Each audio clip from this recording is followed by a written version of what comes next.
His involvement in public service began with his career in the Army National Guard from 1989 to 1996 and left as Staff Sergeant E6 rating. His specialty was Combat Signaler Communications Chief and NBC Sustainment NCO. And whereas Sergeant Bollendorf started his law enforcement career at the San Jose Police Department in September 1995, his assignments included patrol, field training officer, and bomb technician. He was an academy instructor teaching hazmat learning domain and was an instructor for the FBI post blast school and large vehicle countermeasures classes. And whereas Sergeant Bollendorf left San Jose in 2014 and came to Atherton as an officer when he rose to the ranks of detective and police sergeant. He has been a range master, armorer, active shooter tactics instructor, FTO sergeant, and the coordinator of the Adopt a Unit program, which assists in building relationships between the VFW and our military members who receive letters, cards, and supplies in the mail while overseas serving our country. And now, therefore, as mayor of the town of Atherton, and on behalf of the entire Atherton City Council, I hereby commend the outstanding community service performed by Jason Bollendorf during his law enforcement career of over 25 years and throughout the time that he's been with Atherton, and we wish him the best in retirement. And I have signed this, and we will give you a copy, Jason. Shouldn't he introduce his family? Jason, thank you for your service. Thank you. Appreciate everything Atherton has done for me. In so many ways, Atherton has been very, very good to you, Miss. No, we're really sorry to see you go. Hi. Yeah, we're sorry. I mean, you're too young to go. No, right? Now you've all gone. They're all gone. Yeah. Well, let's close that door. They're raising a new generation. They're raising a new generation. We need to Okay, get him trained up. Well, we're really, really sorry to see you go. You've been such a great part of Atherton. So thanks so much. Best wishes in all you do. And take care of your wife and baby. Yeah, we miss your wife. We miss Max. We miss Max. Guys. We'll see you at the town hall opening. Okay. Please All right, we'll come. see you later. Thank you for your Bye, service. guys. Thank you. Bye, Teresa, how are Therese. you? Bye-bye. Thank you, guys. Okay, and then we have a second proclamation, which is a proclamation that follows on a proclamation we did last month to Norma Fogelberg for her service with ADAPT. And this covers all of the other volunteers with ADAPT that have been so important to the town of Atherton. And I will read this proclamation now. In recognition of the Atherton Disaster and Preparedness Team, whereas the town of Atherton recognizes the Atherton Disaster and Preparedness Team, ADAPT, which has been at the forefront of helping the town and Atherton residents prepare for major emergencies. And whereas in the honor of ADAPT, the City Council of the town of Atherton, along with the entire community, would like to honor the contributions that members have made to Atherton through ADAPT. And whereas ADAPT's commitment to officially activate ADAPT on March 15th, 2020 in response to the COVID-19 pandemic and assisted with the related humanitarian communication and outreach mission, which resulted in the group becoming more involved, more prepared to respond and handle what comes our way.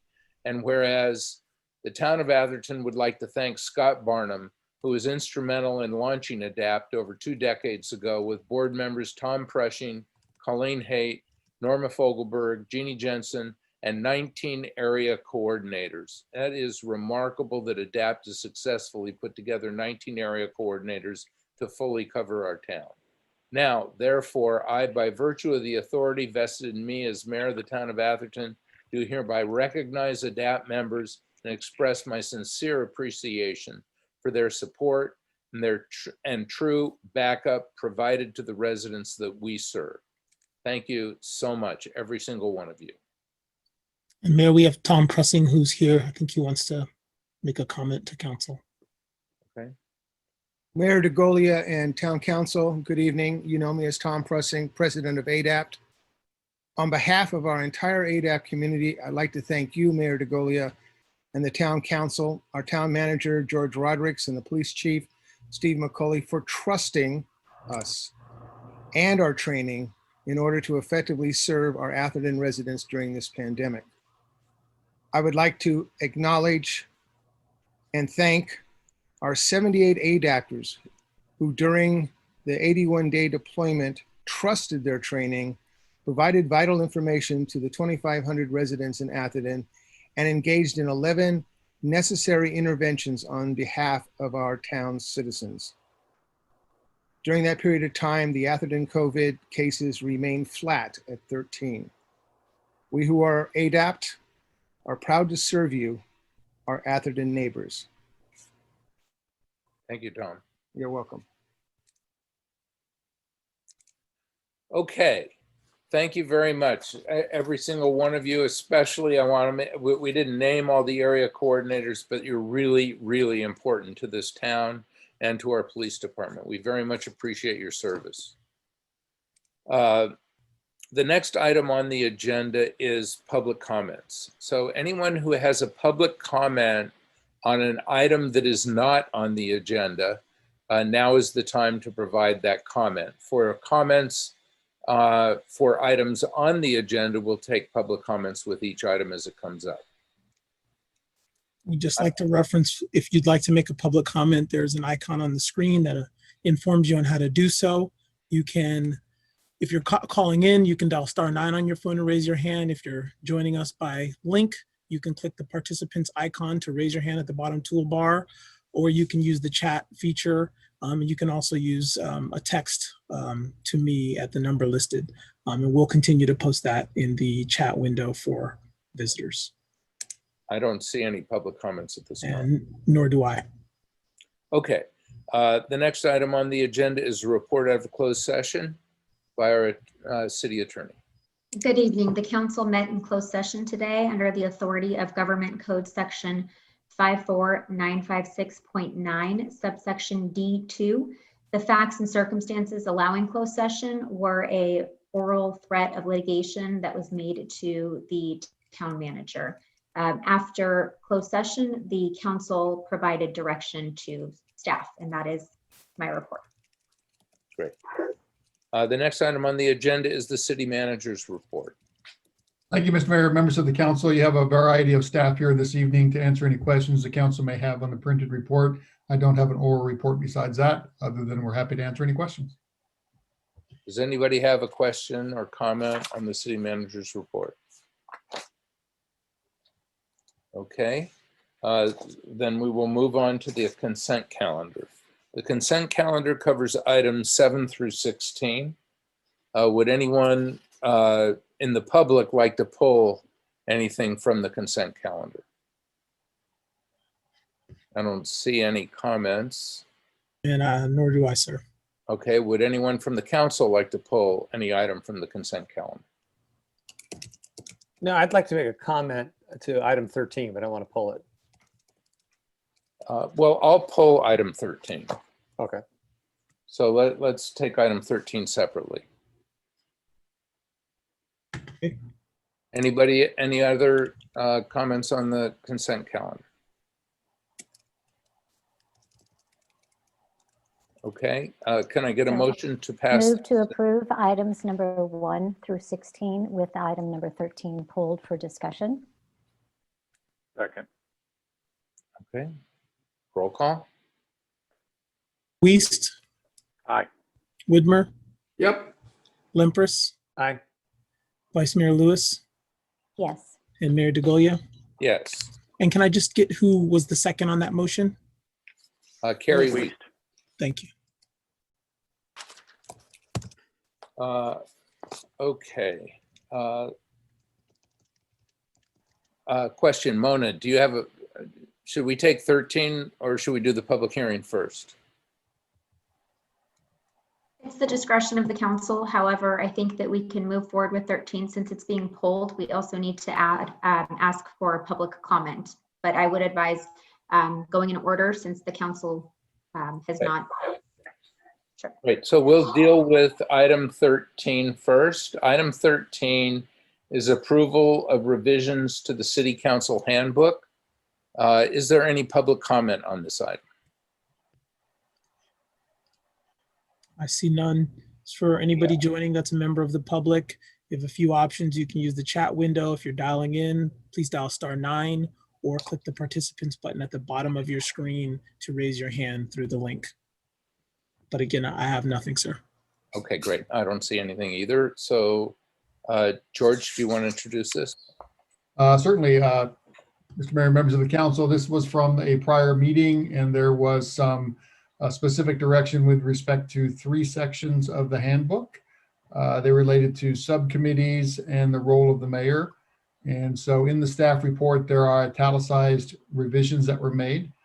Within section 3.4 subcommittees, the revision that was made adds, the mayor shall strive to appoint balanced subcommittees when they are created. There is a second part to that reads, when an ad hoc or standing committee has been formed, council members that are not on their respective subcommittee shall refer outside inquiries on the subject matter pertaining to the subcommittee via the city manager. Council members shall refrain from engaging in discussion other than with the city manager on issues that are directly related to the subject matter jurisdiction of the subcommittee, unless and until a report from the subcommittee has been received by the city council at a public meeting. That's the subcommittee revisions. Within the mayoral section, section 3.7, there was a sentence that added, when representing the city council or town on respective issues, all members of the council are first and foremost expected to represent the respective policy decisions of the city council. Those were the significant revisions to the handbook. There were a number of other corrective and formatting changes that were not significant. That concludes the staff report. Okay, so the way I would suggest that we address this, since there's 3 sections that the staff report has identified as significant changes, that we take those one at a time. But Mike, you had a comment. So if you want to address a different area than one of those 3, then I want to give you that ability. No, I'm good. Okay. So if we can just take these 3, the first one is section 3.2, dealing with city council meetings, changing the description of study sessions to be special meetings. Well, Mr. Mayor, that change was more of a corrective change. I apologize for not mentioning that one, but study sessions are special meetings under the Brown Act already. So we're kind of correcting the handbook to make that clear. Yeah. Okay. Does anyone have a comment on that? No. Okay. So let's go to the second one, which is subcommittees. There are a number of changes to the subcommittees. Since I pulled it, I'll give my comments because I have comments to both this and the next one.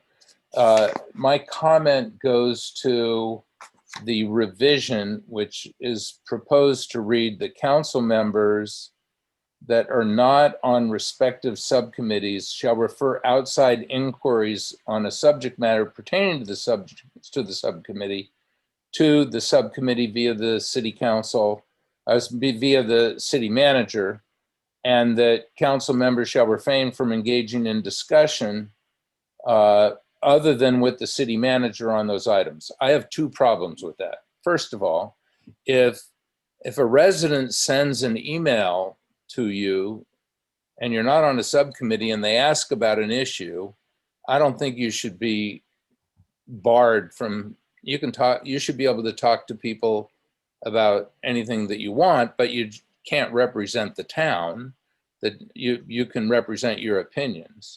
And secondly, that's number 1. And secondly, the statement that you can't talk to anyone other than the city manager on an issue that's before a subcommittee, I think would bar the ability of a council member to talk to one other council member, which we have the right to do under the Brown Act. And if you can't talk to another council member about an issue that's before a subcommittee, whether that council member, I guess you couldn't talk to that council member if the council member's on the subcommittee, because that would probably be a Brown Act violation, right? Because the subcommittee would be 2 and you'd be 3. But you could talk to somebody who isn't on the subcommittee about that subject. And I believe you ought to be able to talk to somebody about something. Otherwise, you're just completely alone. That's just not right. So.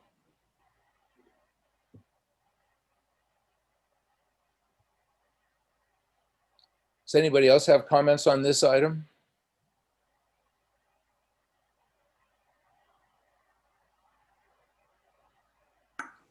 Through the mayor. Yes, go ahead, Kerry. Yeah, I think the concern is exactly what you identify. I think it's that Brown Act connection. I'm sure that a discussion with a member that's not on that committee related to a topic that you just got to be careful on connecting that third dot. And I think that probably is a reasonable discretion issue, but knowing that the Brown Act does apply, and the members of the subcommittee may not be aware of a scenario. So I think that's just kind of an avoidance issue. Bill. Yeah, first off, I liked your comments. I think they're very pertinent. I do believe that, we're not going to tie the hands of a council member to talk to another council member.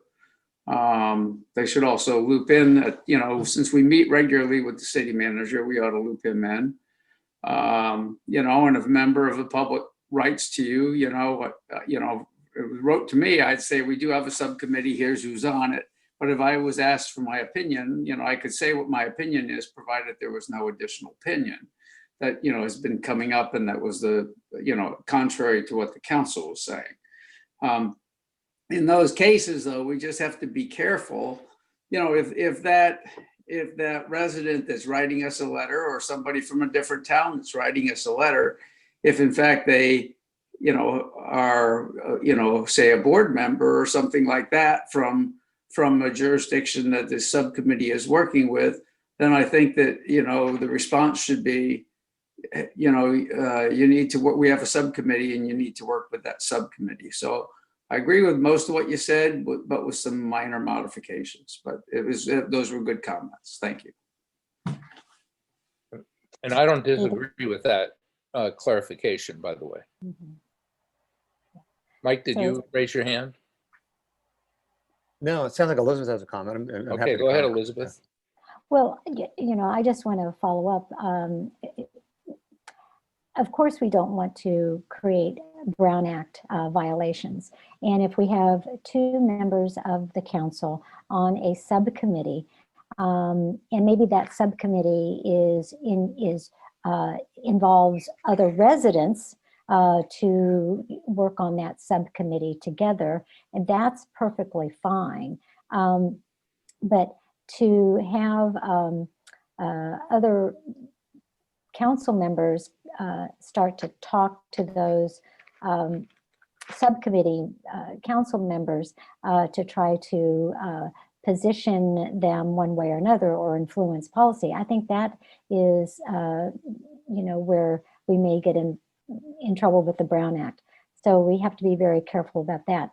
But I don't see where it's going to preclude a council member from speaking to, say, residents about their opinions on things, especially if the council has not formed a firm position or policy about it. I had a situation that just came up. A resident was wanting to reach out to a committee liaison who's on a committee that he wanted to talk to him about a situation he's done. And I said, have you talked with other council members other than me? And, you have to be careful. Maybe you're doing a circuitous series meeting, and we could be in a Brown Act situation. So I was just wanting to ask city manager if that was really the case. And it's something that is an issue that's come up, and I don't think the council has taken a firm position or a policy on this matter. And I think residents should be able to talk to every one of us individually about their opinions on things, don't you? Yeah, I don't believe that this provision, I wrote this provision to try and address what the council was discussing at the prior meeting. Mhm. The intent of it was not to prevent a council member from speaking with residents.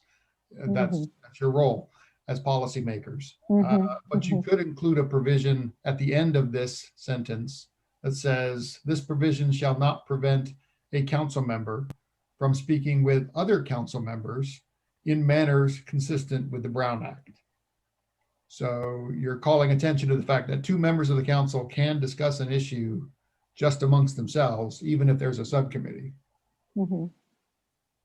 Well, I think that addresses the second concern, George. I mean, it doesn't sound like anybody has a problem with a council member who isn't on the subcommittee talking to another council member who isn't on the subcommittee, because that's not a Brown Act violation.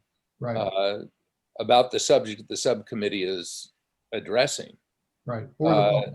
And I think your addition solves that problem, but the first part that I pointed out is council members who are not on the subcommittee shall refer all inquiries to the subcommittee via the city manager. That doesn't, we still have, I mean, if a resident contacts you, you should be able to give them your opinion. I agree with the way Bill clarified that.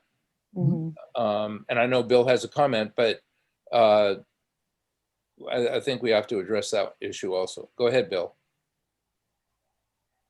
Yeah, the only provision with talking to a resident would be, let's say we have a resident here who serves on the Air Quality Management Board, and we have a subcommittee that's working with them, say on replacement of fireplaces. And so that resident really, understanding that this guy is a board member, probably should refrain from talking to that board member. So I think, there's some common sense stuff here. If we have to write it all down in detail, then fine. But I think that, there are those individual circumstances, and we just need to recognize that and just understand that. But I thought Rick's comments were well-founded, and so maybe just a little additional refinement. And I think that you got the message, George. So whether or not it has to come back for us to look at once you make those changes, I guess that's up to everybody else. But there we go. And I do believe we need to write it down. I do believe we need to write it down so that it's clear and it's unambiguous, so that people can clearly know what the rules and the guidelines are. Okay, so I mean, correct me if anybody has a difference, but my feeling of the consensus here is George will take this issue back and rewrite it and bring it back to us at some point. Yeah, I want to make sure though that we keep our eye on the ball, because the issue here was we want to make very clear that if there's a subcommittee dealing with it, with an issue, any issue, individual council members should not be out negotiating separate from that subcommittee or working around that subcommittee or working against that subcommittee. That's kind of the intent. So I want to make sure we stay clear on that with whatever we come up with. I don't think I understand what you mean, working around, because the subcommittee is supposed to be. Understood, but so we had a specific example, I think, where we had a subcommittee working on something and we had individual council members talking to groups that dealt with the issue before the subcommittee. That's your assumption. So I'm sorry. Yeah, that's what was presented. I mean, I think that's what Bill addressed in his comments initially. And I'm sure that George can address that. Nobody has a difference with that.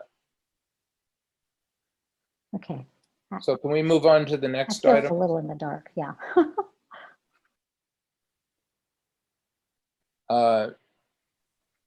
the next item deals with the mayor, and I'll give my comment on this. So the suggested language says, when representing the city council or town on respective issues, all members of the council are first and foremost expected to represent the respective policy decisions of the council. I think that council members are expected to, I'm not sure exactly what represent means, but are expected to honorably state and stand behind the policy decisions of the council. My objection to this is the addition of the words on respective issues. I don't know why that's necessary. I just think whenever we are representing the city council or the town, all members of the council are first and foremost expected to represent or state what the proper, what the policy decisions of the council are. The on respective issues takes you down a path that I don't think we want to go down, because I don't know what it means. I think respecting policy decisions and upholding the policy decisions as a rule of law or as a matter of fact, in talking to residents about what they can and can't do, and what the city council has agreed they can and can't do as a policy. And I think that's what we need to do, and not, subvert it or mislead residents, one way or another. Here's a way to get around it or whatever.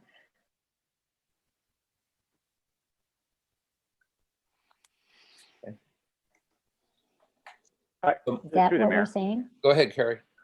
Yeah, I just interpret this as more of a, probably more of a not undermining a policy decision. We may not all agree on decisions, but at the end of the day, we support whatever the final decision is. And I think that I guess if that message is how it's written, it's just kind of it's just kind of an operational component. Well, it doesn't do it. I think that's frankly much clearer than what this is. I mean, if it's when we're representing the council or the town, we don't undermine the stated decisions of the council. That, I don't think anybody would disagree with that. Yeah. Right. Can that be changed easily and agreeably? So there's two issues here. We could change it to talk about undermining, but some of you may have different perspectives of what actually constitutes undermining versus providing your own perspective. The second paragraph there, that's not an italicized section within the staff report. Council members are allowed to represent their own perspective. However, this provision is intended to clarify that if a member of the council is representing the council or the town, the policy decision of the city council is what should be represented, irrespective of the member's personal perspective. That could be the provision as opposed to the one that's in italics. Right.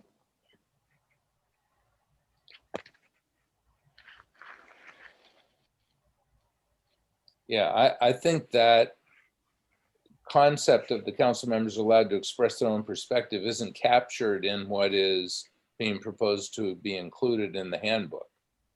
Right. This isn't going to be, the non-italicized language isn't going to be included in the handbook, then that should be included. That's important. I totally agree with what Carrie said.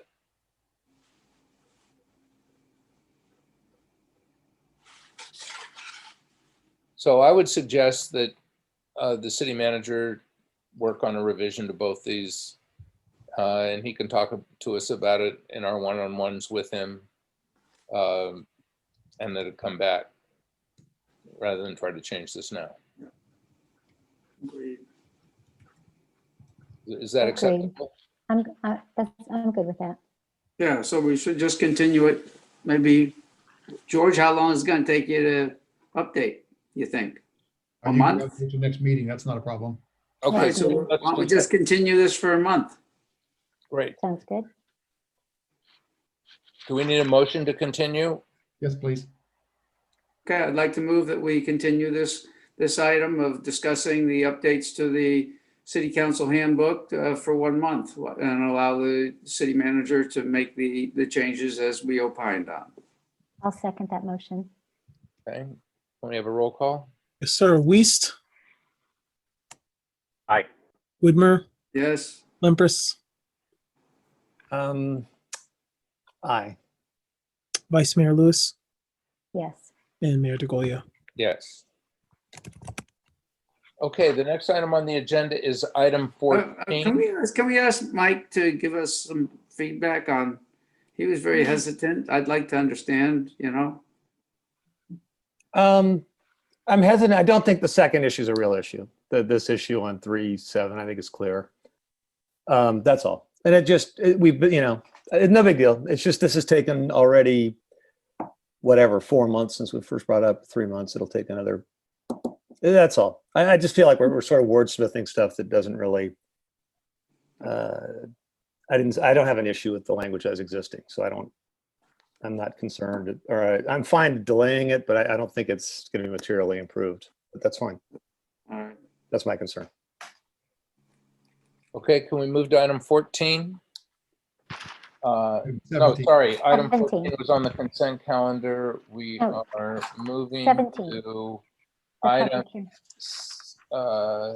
17. 17, which is a public hearing to recommend an increase in the refuge, residential, commercial, and green waste rates in the town of Atherton. So I am formally opening the public hearing. And Robert, is this? Yes. Yes. Thank you, Mayor, Council, members of the public. Yes, this item is a public hearing, and recommendation is conduct a public hearing regarding the proposed increase in refuse rates for residential, commercial, and green waste rates, and if appropriate, introduce the attached ordinance for first reading, an ordinance of the City Council of the Town of Atherton setting refuse collection rates. The City Council sets local collection rates based on the revenue requirements for contractor compensation. Rates are reviewed every year in order to ensure the total revenue requirement meets the total yearly cost of service, including disposal and processing costs, agency fees, and any surplus shortfalls owed to or from Recology or other service providers. Adjustments in refuse rates are required in the current franchise agreement with Recology and not resultant from the change in franchisee to green waste recovery.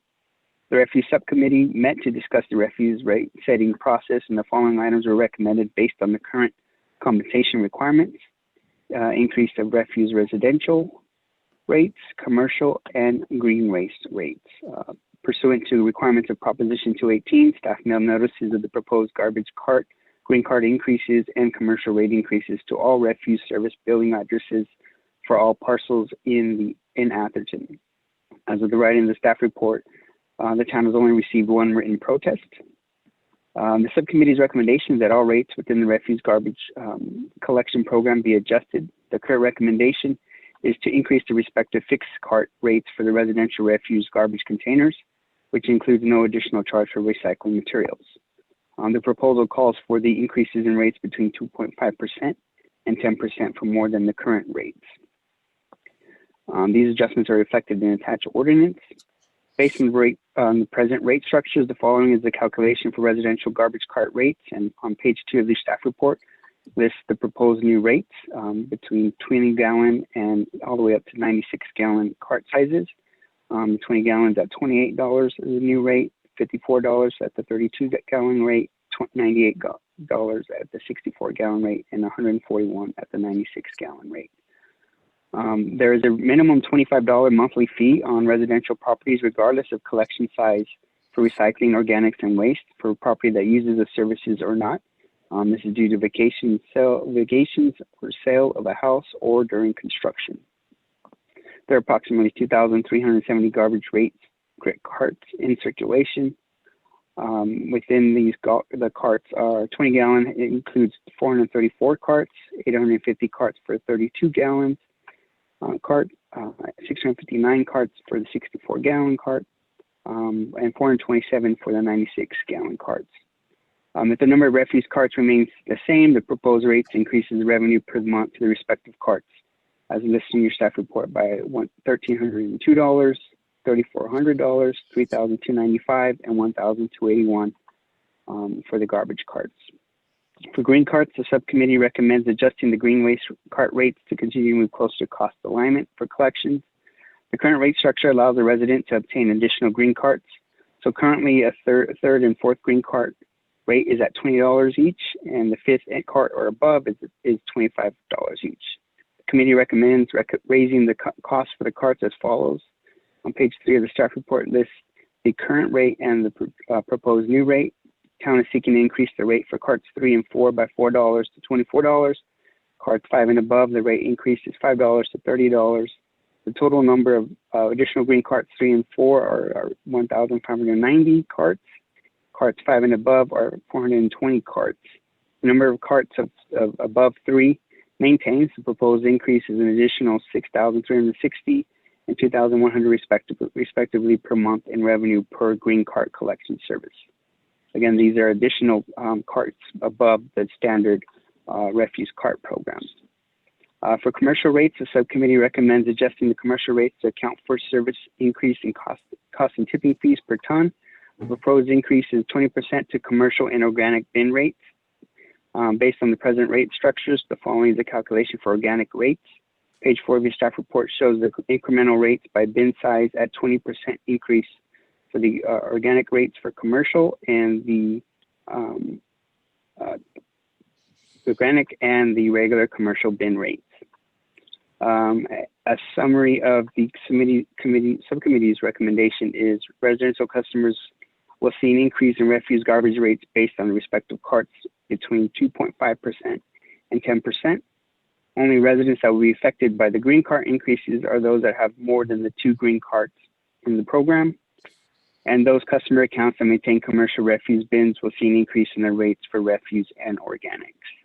In accordance with Prop 218 process, we make the following findings: that revenues derived do not exceed the funds required to provide refuse services, and review the cost model fairness to move closer to full cost recovery. Attached to the ordinance adjusting the above mentioned collection rates for refuse service, green waste, and commercial rates. The policy is the setting of the refuse collection rate is a matter of policy discussion for City Council. Based on the fiscal impact, the total increase with the recommended fee changes is $20,343 per month. That's the end of the staff report, and that concludes my presentation. Great, thank you, Robert. Are there any public comments on this item? So I don't have any public comments, but I'll just take this as an opportunity, because I know that's a public hearing, to just remind anybody joining that if you'd like to make a public comment, you can use the participants button at the bottom of your screen and raise your hand. If you're calling in by phone, you can dial *9, or you can use the chat feature. I'm going to unhide these participants just to see if I can see anybody with hands raised, and I don't have anything, and I haven't received anything in advance of the meeting either. Okay, I don't see any public comments either. Let me bring it back to the council. And I have Mayor a DeGolia, question. Go ahead. sorry, Mayor DeGolia, we're going to formally open, we're going to have to formally open and close the public hearing. Well, I already opened it, but I'm happy to close it. So, And I just want to confirm with the city clerk that we have not received any protests of this, either in writing or by email. So we did receive one, Robert referenced in the staff report. It was in writing, and it was the only one that we received. okay. Great, so the public hearing is closed. We'll bring it back to the council for comments. I had a question, actually. Please, Mayor. go ahead, Mike. My question relates to the garbage rates, the residential garbage cart rates, and why they go, how we determined this increase, which gives the 10% for the smallest of the cans, down to 2.5% for the largest. How did we come at those figures? Those figures are based off of the current cost, and basically getting more the true cost recovery on the smaller, on the 20 gallons. There was a larger increase to get that cost recovery closer on the smaller carts. That's why you see the 10% increase on that, on the 20 gallon cart. We're closer to recovery on the bigger carts. 96 smaller gallon. carts, but Bill can elucidate some more. Yeah, so first off, Mike, great question. We originally set these rates. These rates are very close to where they were 10 years ago, with the exception of the upper round, the upper two bins. And the reason, over the last couple of years, what we've done is, we've raised the green rates, since that's one of our major cost drivers. We've raised the green rates, and we've used that additional funding in our rate stabilization to go ahead and bring down to more of a competitive or Prop 218 number, of the upper bins. Now, George took, we made a recommendation, and George went to R3, who also does some rate adjustments and analysis, and they came back with numbers that were slightly different than what we had indicated, but more having a greater growth in the lower bins, since really they're below the cost recovery, and then the upper bins have less growth because we're overcompensating a little bit in those areas. However, it's a very complicated way to figure out what numbers are there.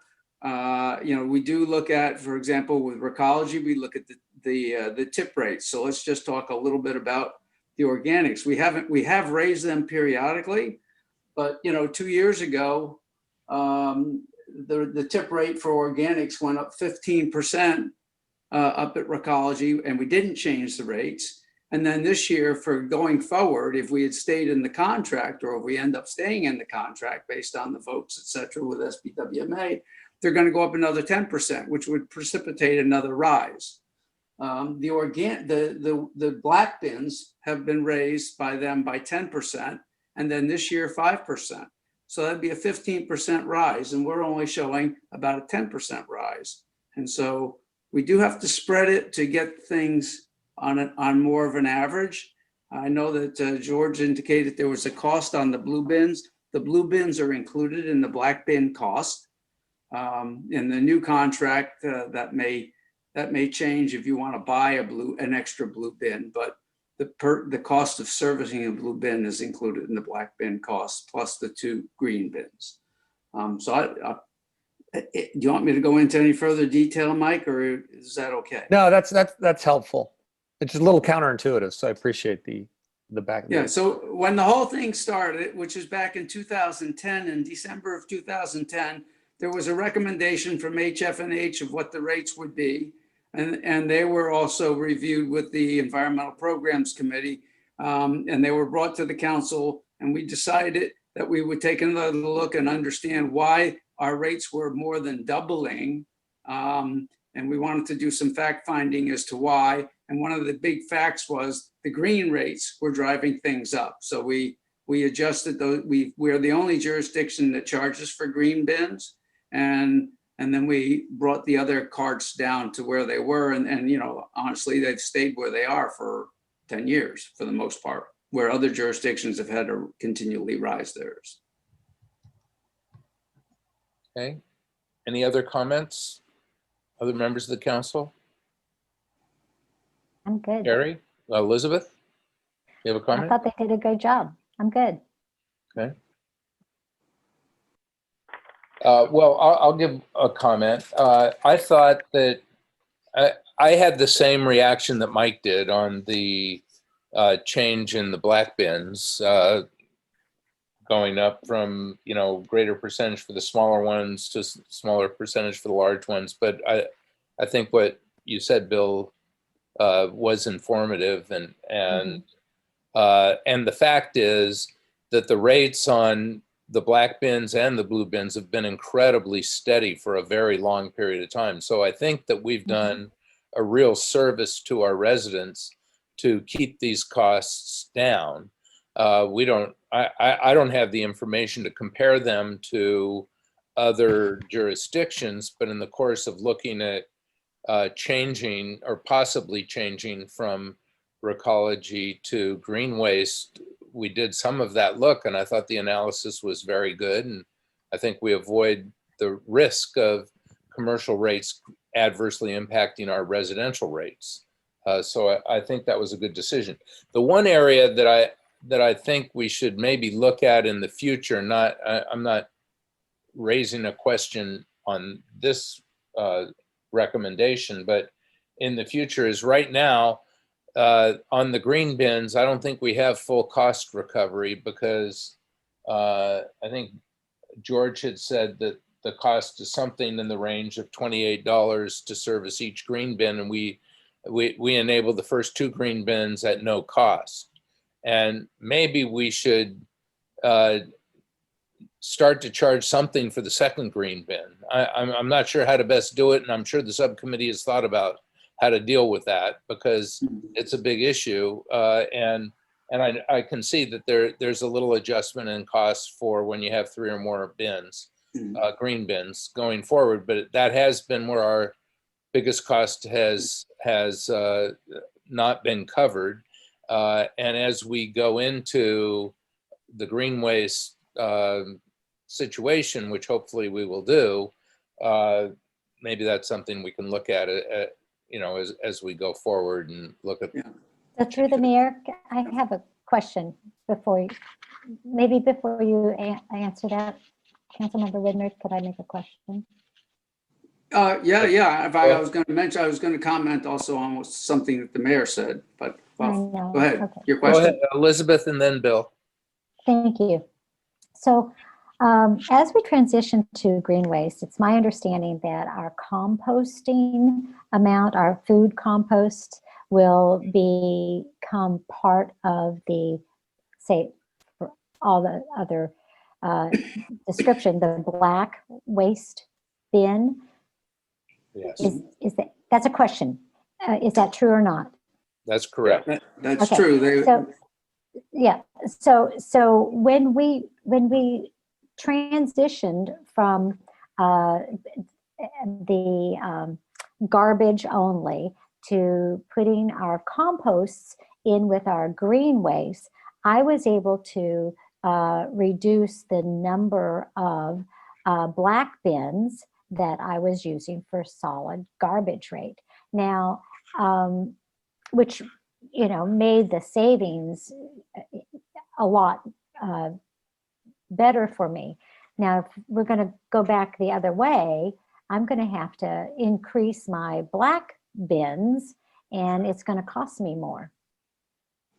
Well, So I don't think it's going to be fair for the residents, and I hadn't really thought about that as we're going into the green waste contract. But now that we're really looking at it, because it's a bargain for me, the way we have it now going into the green bin. Okay. Well, I'm sure we can address both those. Yeah. So a comment first off to Rick, and then I'll get to Elizabeth. So before we started charging for the green bins, and until we understood how much green waste was costing and driving our costs up, earlier agreements were that if you could have as many green bins as you want, and there was no charge for them at all. No, I understand. No, I think so we that's did why- the right that's thing why- in charging yeah. for them. Yes. And so that's why we started low and started growing up. Now, Of course. Elizabeth, you're one of very few that are putting a lot of your food waste in the bins. There's less than 20% of the people actually put the food waste in their green bins. Most of it is in the black bins, which is why they're spending $30 million in building an organics to energy. But the amount of waste or food waste that is actually in green bins is in the 20% range today. So congratulations to you for doing that, and we appreciate that. Most of the people, it's going to be no change. We're going to phase that in, but yeah.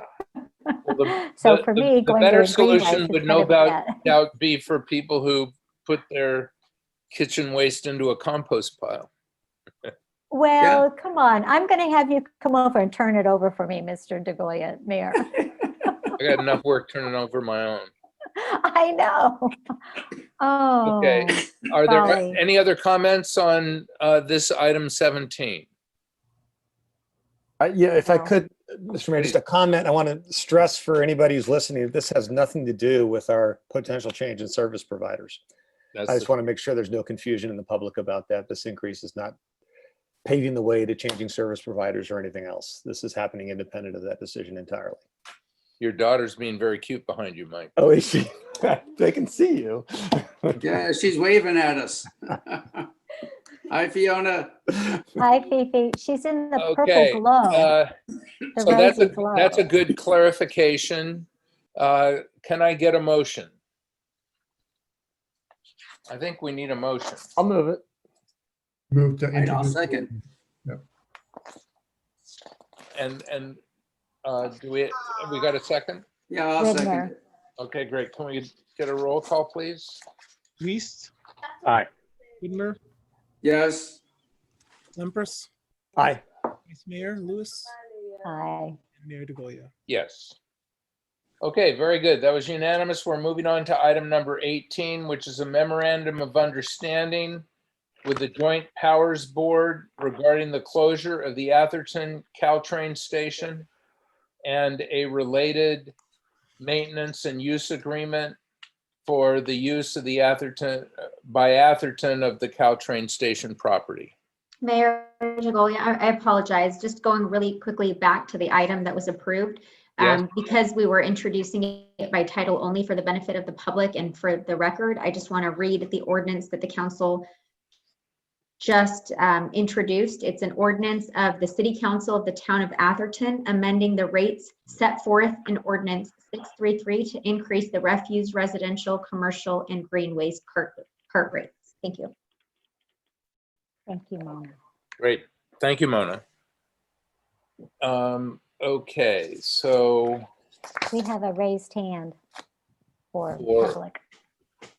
well, but we're going to have a staff introduction first. Okay. Sure. Is that Robert that's going to? That's me. Yeah, thank you. Thank you, Mayor, members of the council. As previously presented in the October 7th study session, the town received a proposal from Caltrain in January of this year, requesting town support for the closure of the Atherton Caltrain station in consideration of various community benefits.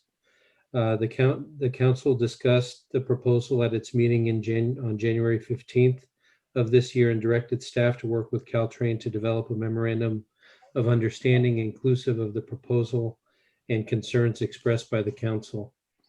The city council reviewed the draft memorandum of understanding with the JPB at its October 7th meeting, as well as reviewed the draft maintenance and use agreement for the Cal Station property.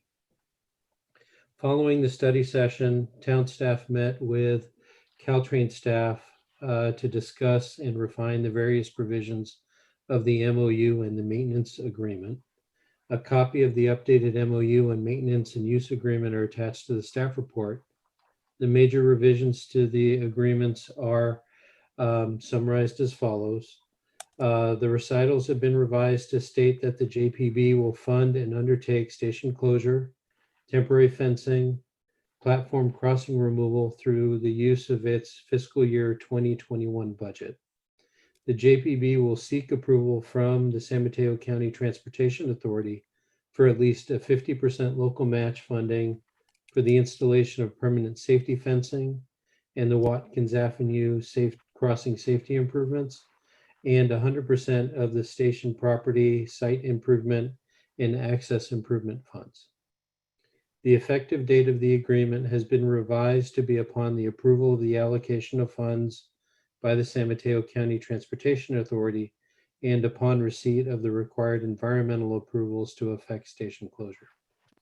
The responsibility section has been revised for clarity. The relationship between the parties has been revised for clarity. And Exhibit D, which discusses the funding and implementation schedule, has been revised such that the trigger event for station closure is the MOU effective date and regulatory compliance, and that the JPB funding of the station property site improvements and access improvements is within 60 days of the MOU effective date. I do want to note that there's a couple of minor formatting corrections that need to be made, and that includes labeling of recital P, which currently is misformatted under recital O, and removal of the underlining of item 1 under the agreement section. With regards to the maintenance and use agreement, the railroad's right of revocation is clarified to be related to transit activities, and that the railroad is not to enter into any legal obligations that grant new rights, licenses, leases, easements, or other obligations that would interfere with the town's use of the property during the term of the agreement. And then there's also a bit of refinement with regards to the assumptions of risk and waiver of claim section. Staff is requesting council approval of the MOU and the maintenance and use agreement and authorization for the city manager to sign on behalf of the town. Town staff and representatives from Caltrain are available to answer any questions. Great. Anthony, I think you got a couple public comments. Yes, sir. So there were 2 public comments that were received in writing prior to the meeting that were distributed to council and are posted online for the public to view. And we have 2 residents that are on the call, or 2 folks that would like to make a public comment. I'm going to first call on Mr. Jim Jans, who has his hand raised. Mr. Jans, you should be able to unmute yourself now. And I just remind you that we have a 3-minute timer, and I'll pop up a couple of like red timers. Please don't be alarmed when you begin. You have the floor. Thank you, Anthony. Greetings all. Hi, Jim Jans, 95 Woburn Avenue. I live one house away from the Caltrain corridor here for 34 years, and have dealt with Caltrain in many aspects for 34 years. First as a writer for a dozen years or more, off and on, actually more than that when you add them all together. Formerly as a city official, and even as an attorney with clients having to deal with Caltrain. I might come back to that. Let me say that train service, having the railroad run through the town, I think we're better off having train service than not having train service. I haven't said much about that.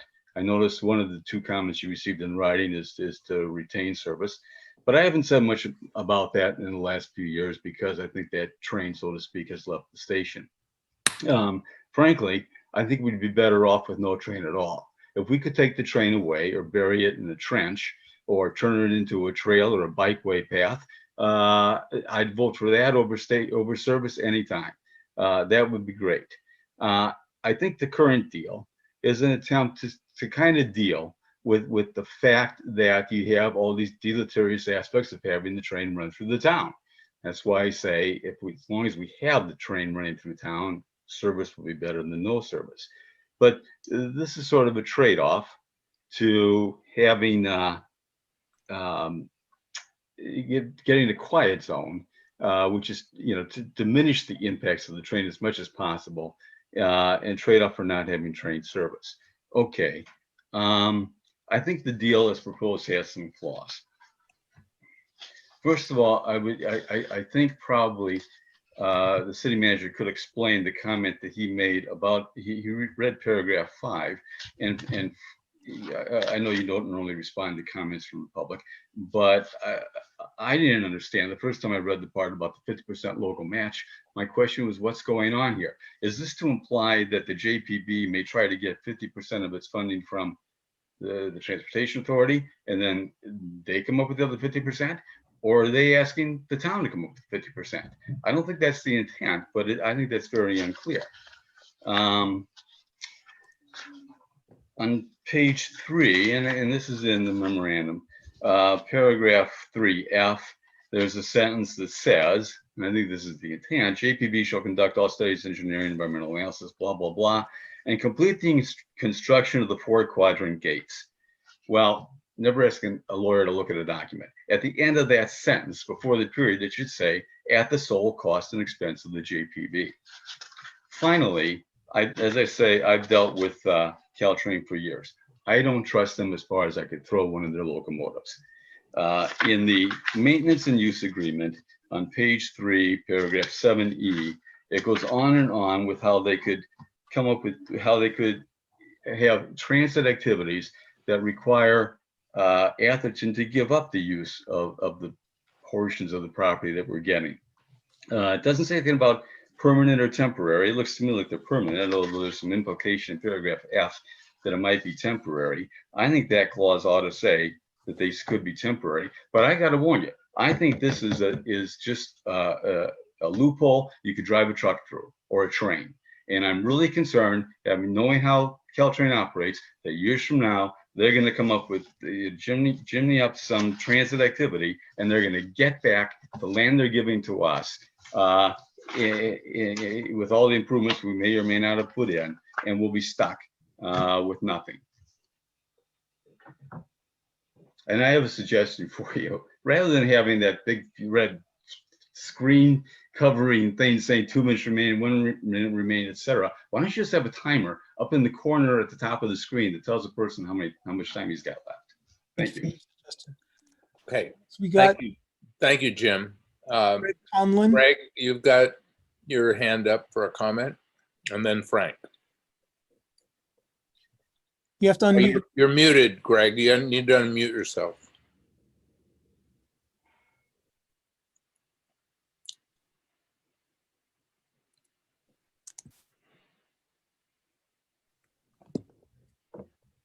Mayor, with your permission, while he's working on that, can we move to Mr. Frank Burke? Oh, he's got it. Go ahead, Greg. Yeah, I just want to suggest that you continue this item till the next meeting. I mean, the controversy that Caltrain had in getting this on the ballot was, in the paper every day for a month, how the 2 of the counties, or at least one of them, seriously, San Francisco, had some real reservation about supporting the current management. And I just think that if the proposition RR does not pass, that everything's going to be up for grabs. And I just think to enter into an agreement almost 10 days before that event occurs, would be, you would take all the risks, because they're going to cut and run if they, worst case scenario. So I just suggest that you continue it, to let the chips fall where they may. And then if there's any uncertainty, they can assure you after the fact of what they're going to do to overcome whatever uncertainty is created, if any. That's all I have. Okay, thanks, Greg. Frank? Thank you. I've spoken on the topic before, but this time I'm talking in my capacity as a lawyer. I'm a 1975 graduate of Harvard Law School. I've litigated for 45 years as a commercial litigator, and now I'm arbitrating. I just had some constructive comments on the changes that were made. The first one is I would strongly urge staff, town council, and the council to modify paragraph 1 of the MOU in the agreement section to make the agreement effective upon signing, which is the normal process of effective dates in contracts from my experience. As it is written, it is dependent and conditioned upon approval and allocation of funds by the SMCTA. That renders the contract illusory or unenforceable until that condition is satisfied, if ever. SMCTA is not a signatory. There's no timeline, no indication of when it might have the funds to allocate. It is funded by sales tax measures A and W. It probably has a queue of projects, and so there's no telling when they might get around to allocating funds for this project. In the meantime, that leaves the project essentially unenforceable. In fact, there is no contract because it's not effective until the SMCT gets around to approving and allocating funds. So if the effective date is changed, the language that's in recital P would work quite well. Though, as Jim pointed out, the other 50% of the funding should be made clear that it's not coming from Atherton, it's coming from the JPB. So 50% would be sought from the SMCTA, and the other 50% would come from the JPB. I would probably, if it were me, move recital P into the agreement section, because it is a contractual promise. And normally contractual promises or covenants are in the agreement section of a contract, not in the recital section. Recitals are normally background statements like the rest of the recitals. It would be better, since it is a promise that we are seeking from them, to have it in the agreement section. I think if it were moved into numbered section 4 relating to funding and implementation schedule, it would make it clear that the timeline that the JPB would have to follow to get this thing approved would match up with the timelines in Exhibit D, where we've got various dates starting in December 21, 2020 and moving through 2023 for the gates, and then 2026 for, I guess, landscaping and the like. So I think that those changes would tighten it up, make it clear that, you know, all the other things they're supposed to do, they have to start on immediately, and make it a better agreement. And I respectfully suggest those comments. Great, thank you, Frank. Are there any other public comments? I don't have any other hands raised or anything in the chat. I don't see any other either. Okay, then I'll bring it back to the council for discussion. Anyone on the council have a comment? If I Are could, we in through the mayor. questions? Are we Yes, in please, questions or Carrie. comments? Carrie and then Elizabeth. Are we in questions or comments? We're in comments. Thank you, through the mayor. I will say I had some of the similar concerns as Frank, although not a lawyer, but it seems that we put the TA in the middle of this, and this whole thing is contingent upon the approval of the TA, and we don't have a time frame with the TA's approval. They were not part of the original agreement. We've added them as a layer of the onion, if I might, to the agreement, which I agree with Frank. I think it dilutes the arrangement between us and Caltrain and the JPB. So I think that we do need to shore up some of these loose ends, because I think that, you know, we've actually just turned this over to the TA, and it then is something that the TA can frankly sit on as long as they want, or, you know, as long as they haven't made a decision, which could be indefinitely. So my comment, and thank you, Frank, for your comments. Very helpful. Yeah. Okay. Elizabeth, do you have a comment? Yes.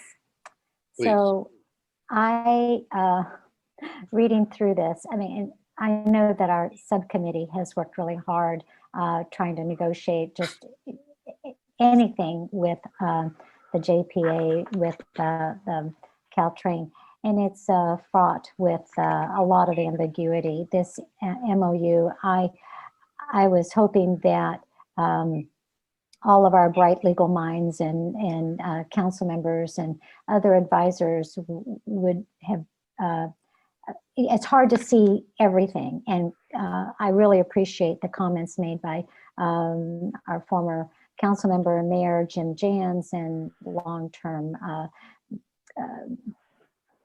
council and civic volunteer. I think it had very insightful comments. And also, Frank, I think your comments and your experience in contracts. I'm wondering, I'd like to just throw this out here, if the ad hoc committee could host a meeting and invite some of these residents to sit down around the Zoom meeting and hammer out some issues that we could then go back and negotiate directly with Caltrain's with some of these subsidence comments, because you know, one of the transit oriented things that came to mind when Jim Jans was speaking was, of course, there's going to be a transit oriented or a instance when high-speed rail comes through. And so all of that property that we think that we're going to be receiving from Caltrain because of this, it's all got to be gone. And if we don't have teeth in the MOU now, we'll never have teeth then. And I think another resident of ours, Narissa Dexter, brought up a point in a couple of emails I received from her. And I don't know if she's on this meeting, but I'd like to hear from her if she is, about there's a situation up in the South San Francisco area where they promised to do something in an MOU or an agreement, and they just simply have not still done it years and years and years later. So Are there any other comments? that's my comment. Thank you. Yeah, I actually would like to hear Mona's view of this effective date clause. Thank you, Councilmember Lemperis. The effective date was included in here after the council commented that it was concerned that the town may not receive the benefits of the quad gates really, if it executed this agreement. But I appreciate the comments from Mr. Burke, and I think that I would recommend to the council that we change the effective date to the full execution of this agreement. However, provide direction to the city manager that he not execute this contract until the allocation of funds by the San Mateo County Transportation Authority is set. According to staff at the JPB, we believe that that's going to happen in the next few weeks in early November. So we can withhold signing that until we know for sure that we're going to get those funds allocated to the town. Bill, go ahead. Yeah, the last time we talked about this, I recall, I think it was Mike, and I agreed with him. He said that, you know, if you remember, the original one said, okay, the first thing is we give them the station and we agree that they don't have to stop here. And then after that, they have all these promises. And I still think we still have that here. There's caveats in there where they're going to get the money from. We came up with a list of what we wanted. And I don't think we get what we wanted, or potentially don't get what we wanted. And so, you know, we wanted the space. And I realized, you know, the city manager said, you know, they can't give us a period of time that we, they can't give it to us in perpetuity, but it could get us a 99-year lease or 99-year period of time, like many of these agreements are. But the same thing with the money and the quad gates. I mean, the quad gates were so important. And now it's not clear whether or not they're actually going to pay for them all. And so I do agree, and I appreciate all the comments from Greg and from Jim, as well as Frank. I think that those all ought to be included. I think one of the key ones too is putting a commitment in a recital. I agree 100% with Frank. When it's in the recital, it's it's overview and it's generally not enforceable. So it's got to be in as a commitment. So I don't think this is ready for prime time. Nope. So I would like to suggest that we continue it. But the good work there were some improvements in here. Good work with the committee. But I think that we have some additional improvements that we get to do to tighten it up a little bit and make sure that Atherton gets what they want. Thank you very much. I'll second the continuance.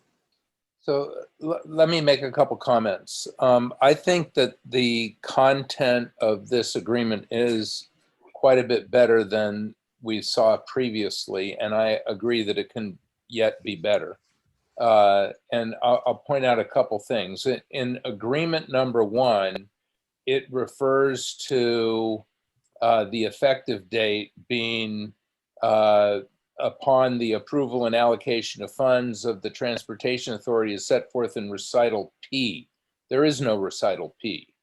There's a recital O, and there's a paragraph that comes after recital O, which is the paragraph that Frank referred to and that I agree should be included in the funding language in the agreement section in section 4.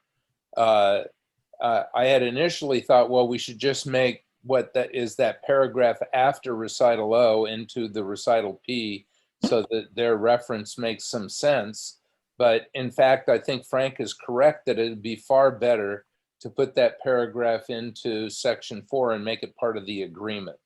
So I would recommend, Mona, that in the course of discussing this, that be moved. The issue of the effective date being the date that it's signed, I'm not 100% clear what that's going to do for us. I'm fine with it. I doubt that Caltrain's going to support it, but because they don't want any legal obligation if there's no funding, and they don't have control over the funding, that's up to the TA. From our side, we don't want to shut this station down unless they're going to come up with the funding for the quad gates and for the other things that they've promised in here. I think that they have addressed what we want them to address. I mean, we would have liked them to spend more money on building this pathway, but given what's happened with the pandemic, we decided at the last meeting that we didn't have any leverage to push for that. And I think that was the right decision. So I think what we've asked for is in here. And I think it'd be fine to have the effective date be the signing date if we can get them to agree to that. I don't anticipate that they're going to easily agree to that. I do think that what Jim pointed out, there's an ambiguity in that they're going to the TA for 50% of the matching funds for the installation of the permanent fencing and the quad gates, but they don't say where the other 50% is going to come from. And I think the assumption is clearly that it's going to come from the JPB budget. They don't say that, and that should be said. They've obviously got the costs for the temporary fencing and the platform removal coming from the JPB budget for the current fiscal year, 2020, 20 and 21. And I wouldn't want to see the funds be pushed out into the future. They should be included in the current budget. So that is a big hole that needs to be addressed. I guess, George, a question for you is, what is the timing on this? I mean, obviously, Caltrain isn't going to make any commitments till they see what happens with RR, because they may have to shut the whole project down if they don't have the ridership revenue, which they don't have, or get RR passed. But I don't know what your sense of the timing on this MOU is. Well, we have our sense of timing, and it's trying to get the best deal for the town, however long that takes. But you do have representatives from Caltrain on the phone that could probably speak to their sense of urgency with this, if you want to ask them directly. Yes, if Sebastian could comment. Sebastian? And Sebastian, yes.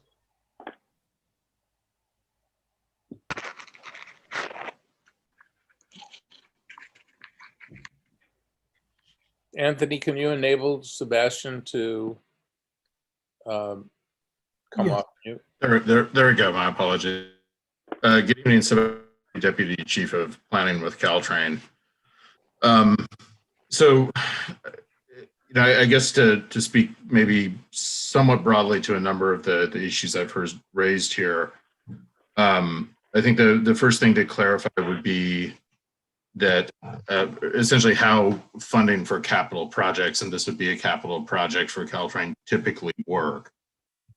Generally, under the terms of the JPA, which is Caltrain document, local projects, and this would be an example of a local project, are typically funded by the county of which they sit. There's a Caltrain category of funding that the TA controls through its various sales tax measures. And the reason the TA is named in there is go to the TA to ask for funding, and we are in fact planning to do that at the TA's November meeting, which is the same day as the JPB meeting. So that request for an initial allocation, which is the one that's described in the document, would be occurring November 5th. We have every reason to believe that the TA would support that allocation. The reason reason we had suggested putting in a 50% amount is that, as you can see in the MOU, the timing of improvements, particularly the quad gates, are spread out over a few years. While there is sufficient funding within the TA to pay for the entirety of the project, it is our goal to make that funding stretch as far as possible. And so we would use the intervening time to apply for other outside grants that could be eligible for this project. In fact, we currently have an outstanding grant for a California Transportation Commission local partnership project, which would pay for the balance of the funding. We won't know if we've received that grant until December. So right now our plan is to go to the TA, ask for the 50% match that would be used to fund the design and procurement of the quad gates. It would be used to make the contribution to the town center improvements and the access improvements. And it would also be used as the 50% local match for that grant if we receive it. If we're successful in receiving that grant, we would apply for other grant funding over the course of the coming year. And if we began to run out of time in terms of implementing the MOU, we would return to the TA to seek the full amount of funding. I realize that's a bit complicated, but it is reflective of how Caltrain's projects are funded. And so that's why you're seeing that language portrayed as it is in the. Sebastian, if I could, this is Mike Lampress. What can we actually count on, in terms of an obligation? It sounds like there's a lot of best efforts and a lot of best expectation and a lot of we would anticipate this, but what could we as a town consider a binding contractual obligation if we sign this?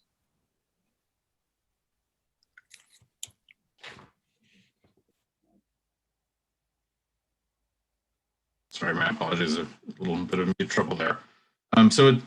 We view this as an MOU, so it is a binding contractual obligation. I think with the funding we've linked to it, so we have said that within the current JPB budget, we'd be able to handle the basic demobilization of the station, so we would do that. Again, the reason we'd made it contingent on the TA funding, which we're intending to go for in early November. Once that funding is available, we would have the funding available for the town center improvements and the access improvements. We would also have 50% of the funding for the quad gates. We'll find out in December whether we got the grant that makes up the remaining match. If we don't have that, we will seek other grants through the course of the coming year. Or if we're not available to do that, we would be bound by what's in the MOU and we would return to the TA to seek the balance of the funding. So Sebastian, Bill Widmer here. So let's kind of hypothesize that maybe all that stuff doesn't work. So what about putting in a revocation clause in there that, if you guys can't meet the requirements and you can't meet the obligations, then, our authorization is revoked? Well, I think that was part of the idea in the sense that there is a discretionary action on the part of the TA that needs to occur. We're anticipating that action would occur on the same day that we approved the MOU, and that's why we had put in language suggesting that we would not have the MOU become active until that allocation had been received. At some point, we do actually have to close the station and make payments to Atherton, and that'd be hard to go backward. And so we, in working with town council and the town staff, attempted to, in this rewrite of the MOU, provide as much certainty as we are able to provide at this point, given our financial circumstances. Through the mayor, this is Robert. I do want to remind that there is Exhibit D, which is the funding and implementation schedule that puts the funding obligation on the JPB to obtain to provide the funds for the improvements that are listed. Specifically referenced within the agreement.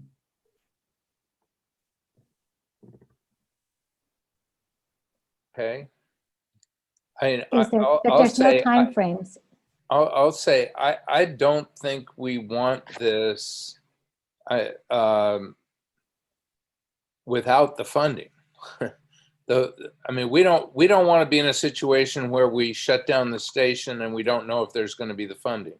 So I don't have a problem making the agreement conditioned on the funding. I don't know if that means the effective date can be the signing date, but clearly before the station gets shut down, we need to have the funding.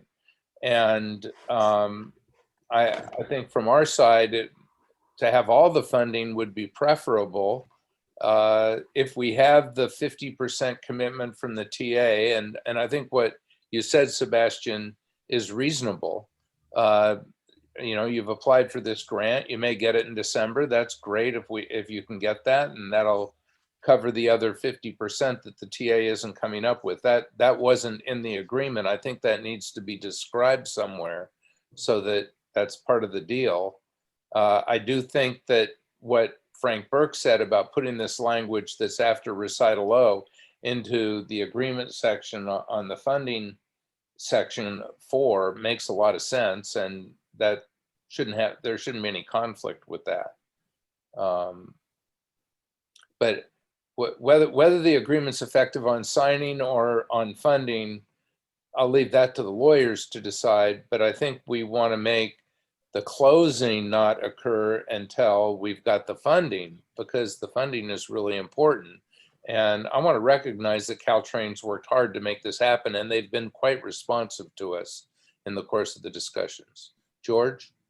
The one question that you asked, Mr. Mayor, that I don't know if Sebastian answered yet, is the timing of the town's approval of this agreement tonight critical? Or if the council postponed it until November 18th, which would be after your funding approval by the SMTCA, would that be fine as well? I think we would like to take actions to begin effectuating the closing of the station soon. I'd have to take back the question about whether we would still go forward with a funding action at SMCTA without the certainty of an agreement in place. Because I think the potential challenge, and I can't speak to this, I've got to talk to other staff at Caltrain, would be asking the TA to allocate funding towards something that maybe didn't have a defined scope or an agreement might cause some potential concern. It's certainly a question I can take back. Well, Sebastian, we have a meeting the first Wednesday in November. So it would be possible if this could get revised to reconsider this at that time. And I think that gives you time before both your JPB meeting and the TA meeting. Our meeting is November 4th.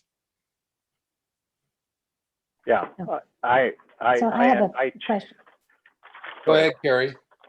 I was just going to agree with that. I think that we do need a little bit of cleanup, and if we have the time till the 4th, it would make me feel more comfortable, and I would hope that it would make Caltrain feel more comfortable as how they would approach the TA.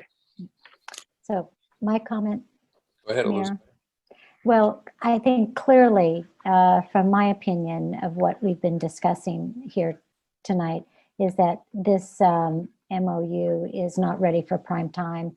We're not ready to sign it. It needs a lot of cleanup and clarification.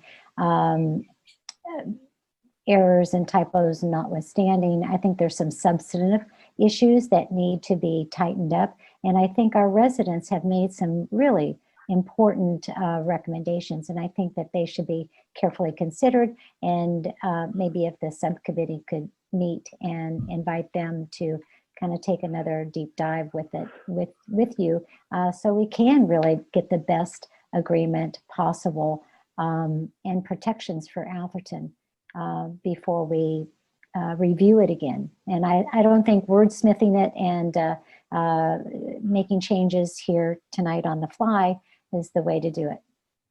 So Sebastian, will that work if we're going to meet on the 4th? That will give you time before that meeting? I believe so, as long as it will be within the window of when materials need to be posted. And so the concern would be if there are substantive changes that are discussed, we would need to pull the item and then go back to a later TA cycle, because we would be asking for money in a way that was out of step with what we provided to them in the agenda and the staff report. But outside of that, I believe that timing is workable. I actually don't think that the changes that are recommended here are material. I think that there are some important changes. Moving a section from the recitals into the agreement section is important, but it's not going to be a material change. And I think Mona can deal with the issue of the effective date. Mayor Tagolia, Yes, go ahead. if I may speak on a couple of these things. First and foremost, I want to point out the language that starts with now therefore. We are contemplating the recitals as being considered part of this agreement. So whether they're in the recitals or part of the agreement, we're contemplating that it's consideration.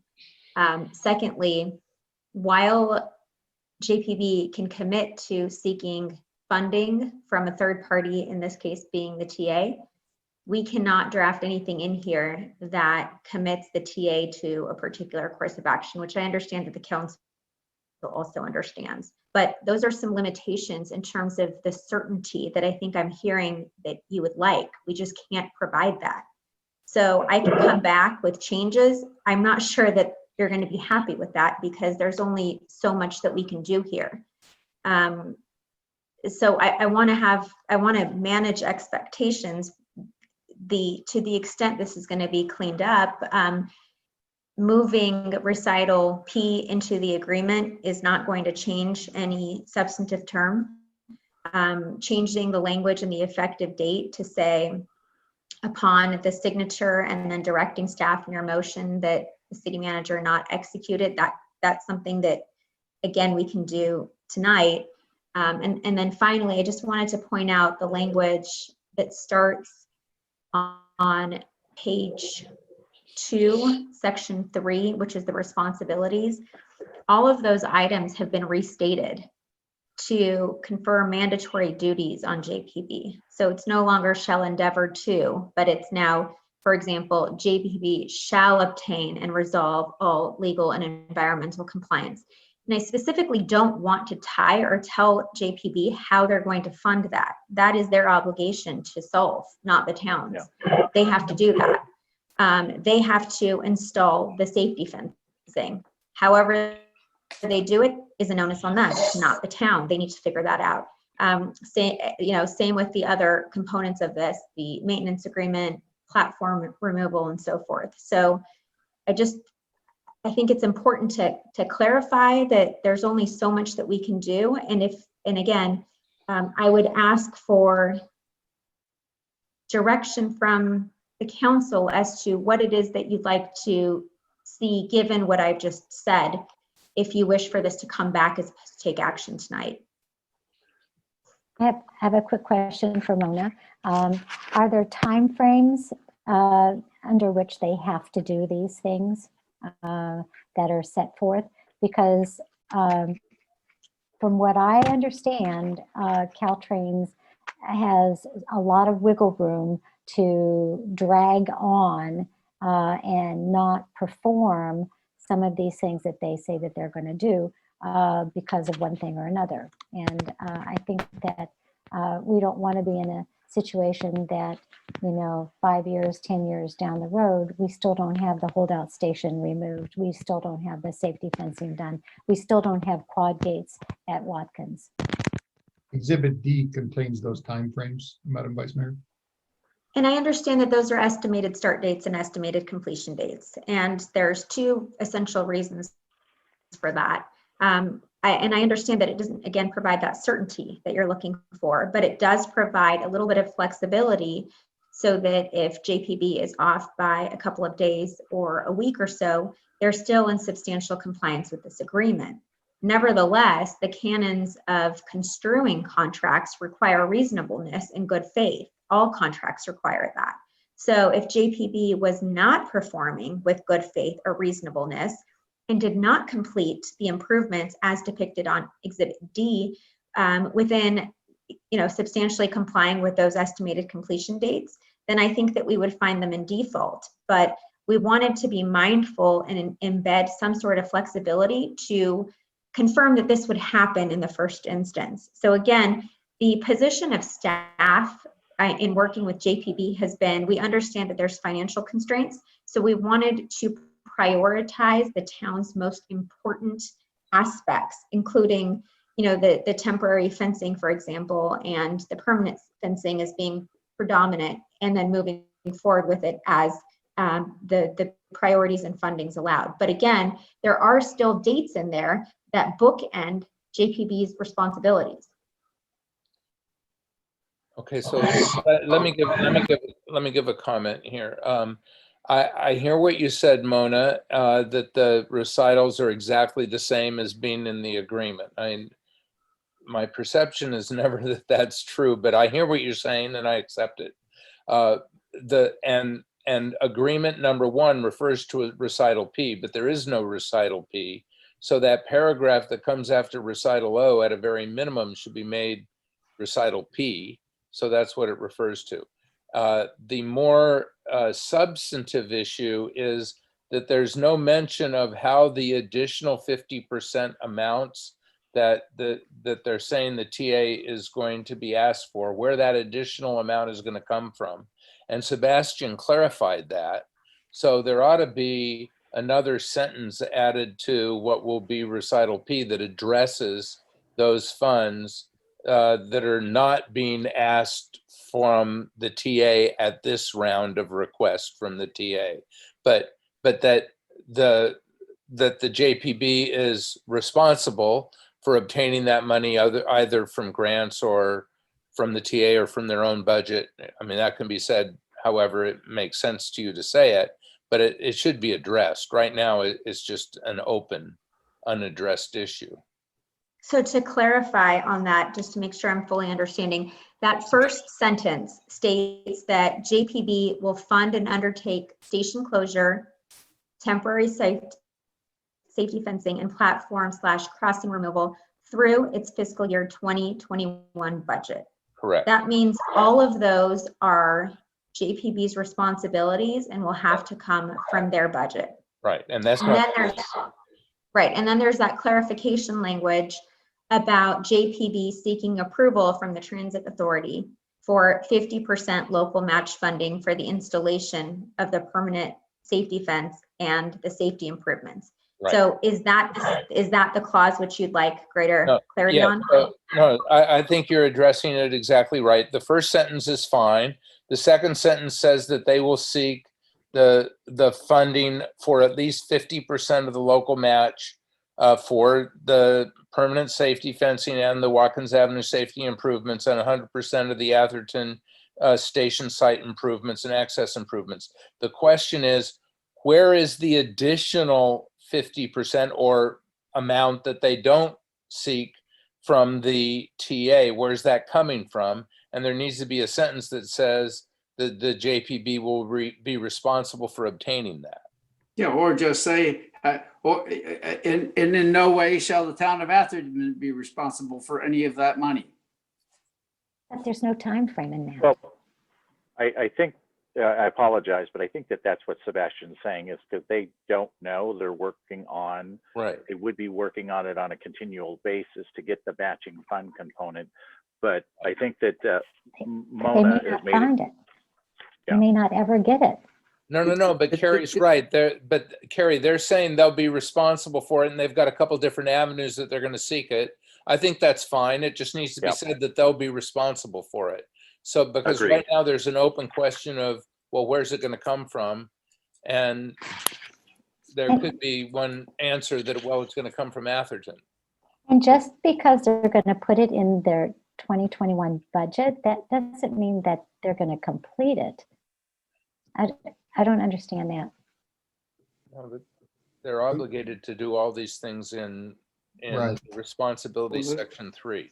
You could add within that. Jump in for a second. I'm sorry, George, but if I could, I feel like we're going down. We're answering a lot, or we're posing a lot of questions, and asking for a lot of certainty that I'm not sure we're ever going to get. I think the nature of this agreement is the nature of this agreement, and I think that we've been working for a while now to try to come up with something that when you strip it all away, it says we were willing to agree to having the station closed, assuming we can get these other things done. Right. And I think I think the truth is we're not going to get 100% certainty on all of that. And I think what I've heard Mona say, and Mona, please correct me if you disagree with this, is that we can tweak this agreement, but we're not going to get to that 100% certainty. And if that's the case, I'm not sure what we're gaining by delaying another 2 weeks in this matter. But if there is something we're gaining, I'm very open to waiting those 2 weeks. But I'd love for somebody to articulate how does the agreement be better in 2 weeks than it is today, significantly or materially better. Right. I mean, I think, Mike, that adding a sentence that addresses where the funding is coming from for the safety fencing and the Watkins Avenue crossing improvements that is not being asked from the TA under that second sentence, that's a material improvement to add a third sentence that addresses that. Something that essentially says that the JPB will fund that if no one else will. Yeah, essentially. So if I'm hearing you, Mayor, I think one fairly straightforward change could be, and I apologize that should say P. So we'll have it in there, but something along the lines of JPB will fund and undertake station closure, temporary safety fencing, and platform crossing removal through a combination of funding approaches, including but not limited to, and then list those as the various, funding opportunities. So it could be their budget completely, the TA funds that they obtained, grant funds, and then again, put the ball back in JPB's court to determine how it will fund it. Just, Mona, I understand what you're saying and it sounds good, but what if they just never can get the funding and they're going to try, and we're saying that they've got to go down the line of, attempting to get this funding to do X, Y, Z, and that they just can never get the additional funding and they're going to go broke, and I don't know, it just doesn't. Say that I hate to say the obvious, but if they go broke, we're not going to have a station.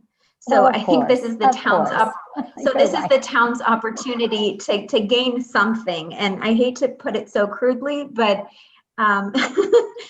I think we are trying to work. They may only gain half of it and not the entire amount, because no. They're agreeing to be responsible for it all, but there's no certainty. I think that's been said. Yeah. I also think our negotiating posture is not going to get any stronger if the funding runs out. Yeah. Agreed. Can I suggest that we take this up at the study session in November and that we get the agreement revised to address what we've discussed? Yeah, I agree. I'm still confused by what that means. We've discussed a lot of things. I heard your suggestion, Rick, that what the sentence you're looking for. What else are we looking for? We have a sense of certainty that's sort of come out of it. But in terms of specifics, agreement. I'd like the access to the land to be more than 25 years. Yeah. Yeah, I don't think when the high-speed rails is expected, within that time frame, the high-speed rail is expected to come up this way. That's right. That's what I said. Well, I, for one, understand what Mona's saying. Sorry, Mona, I'll give it to you. I understand. Well, I understand what she's saying also. It's just that I think that we need to have a really the best agreement as possible. And I think that this document is just not ready for us to approve right now. And lastly, I don't agree with the comment from our council telling us that if it's in a recital, it's a commitment. If that's how you feel, Mona, then put it in the contract as they shall. Okay, having it in the recital, all my training says that's just kind of an overview. And Frank has even said that. So, if you're saying it doesn't matter, then put it in where we prefer it to be.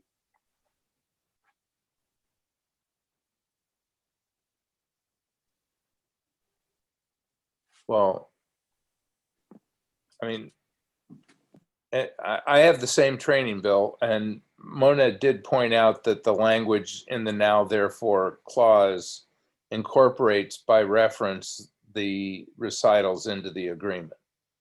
You can do it either way, right? But rather than spend more time on this tonight, and we've done a fair amount of wordsmithing, can we just get a turner? I mean, unless it's a problem for getting the approval and going to the TA and later in November, if we can do it at the first Wednesday in November, we have the benefit of knowing what the election was, and we'll look at a slightly revised contract.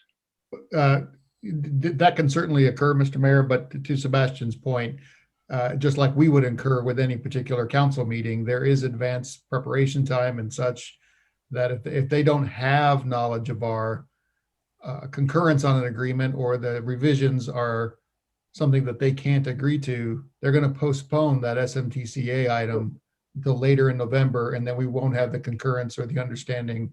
So you're saying there's no possibility to talk to them between now and when we put the packet together? No, I'm saying that's probably true, but they have to put their packet together as well for the November 5th date, and probably around the same time we're putting ours together. Their meeting is November 5th? Correct. Oh,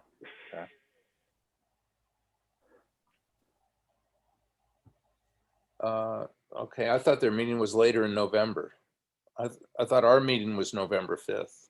Ours is the 4th. I see. Okay, then that doesn't work. I mean, it could work so long as they agree to what we've made for modifications, but if they can't agree to it, they won't push it onto the SMTCA item. So one thing we could do is, if we wanted to continue this in November 4, we would get an absolute up or down vote with no further changes on that date, and that would work. George? Well, they would need that. We would need that from Caltrain. They would need to give that up or down vote. And I don't know if that they can. Do you have that kind of authority, Sebastian? I mean, again, I think we're, generally the request we would be taking to our board would be the approval of a variety of Title VI and environmental documents, as well as asking the board to give our executive director approval to sign the MOU. And so to do that, we don't need the exact details of the MOU, but we do need to be able to provide the clear deal points, which would speak to the major value that's being exchanged, the costs, timeframes, and many of the things that are of interest. And so in order to be able to go to the JPB and request that, we really need to know what those are, which means we would need to know at least 72 hours in advance with some certainty of what we were asking them to approve. Council, of course, could have a special meeting. Well, I think we have, it sounds, I didn't understand that they were meeting on the 5th. So it sounds like we either approve this subject to the changes that we've talked about, or we have a special meeting. So I just want to kind of say the world could change on November 3rd with the vote of Measure RR.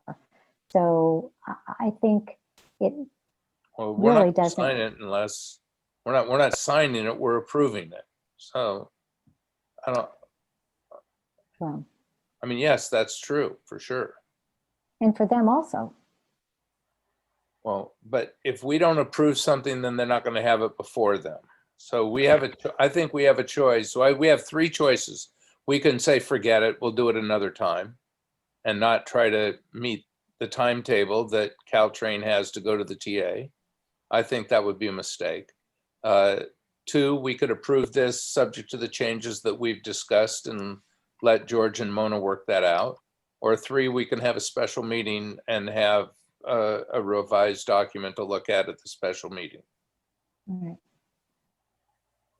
I would like to have a special meeting if that's the only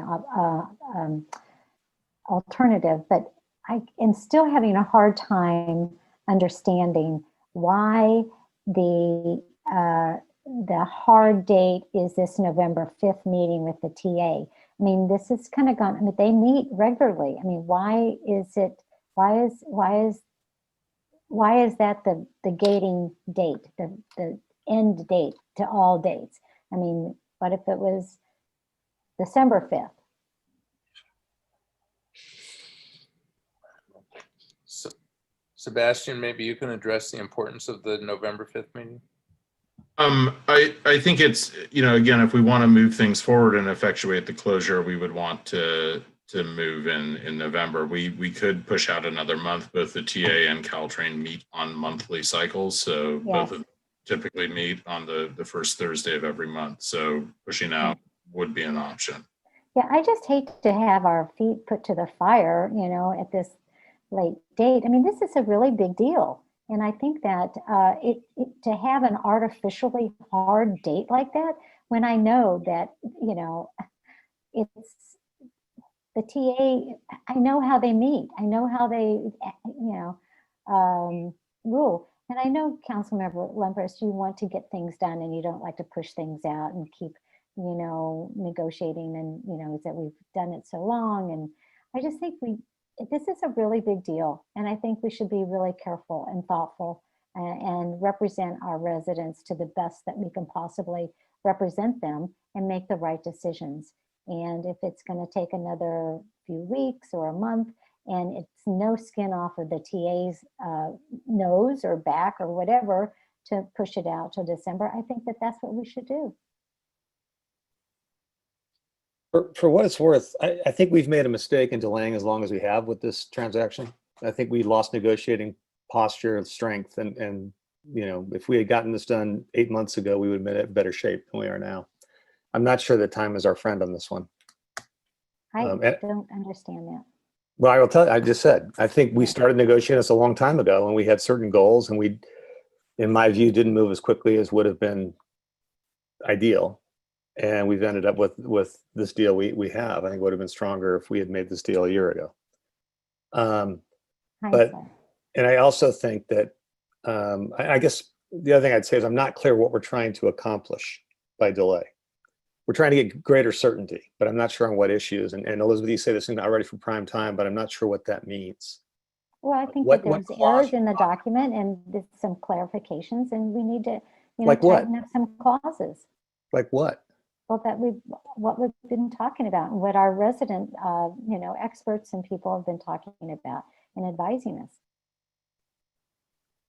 Such as? I don't want to go over it all tonight. I mean, I know, but I mean, we've just been talking about it. Should be able to identify what's not ready easily. So that's my concern. Is that I think we don't have the certainty, and I think it'd be nice to have that certainty. I agree with that. So anyway, that's. I'm not going to get the certainty. Yeah. Yeah, I will have to agree with Mike. Time has not been our friend, and I think everybody's kind of acknowledged that. And if there are some changes that we've considered, are they substantive enough to impact what will change on the 4th or 5th? And I don't think they will be. Boy, I'm sorry, you guys. I don't get it. Honestly. Well, I'd be happy to approve it with the addition of a sentence, with making that paragraph recital P and with the addition of a sentence that addresses the cost portion that isn't being asked from the TA and obligates the JPB to come up with that one way or the other. I think that is a material addition that was missing. I'd like to see the document.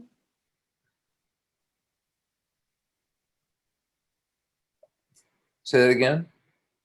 I'd like to see the document, the changes. I mean, if we're going to make these changes, let's, see what it looks like.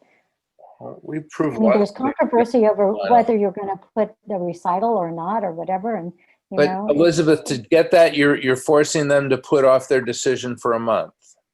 So? Oh.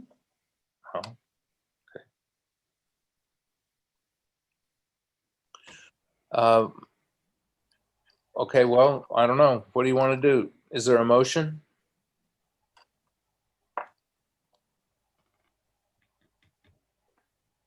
is there a higher degree of comfort to call a special meeting between now and, pre the 4th?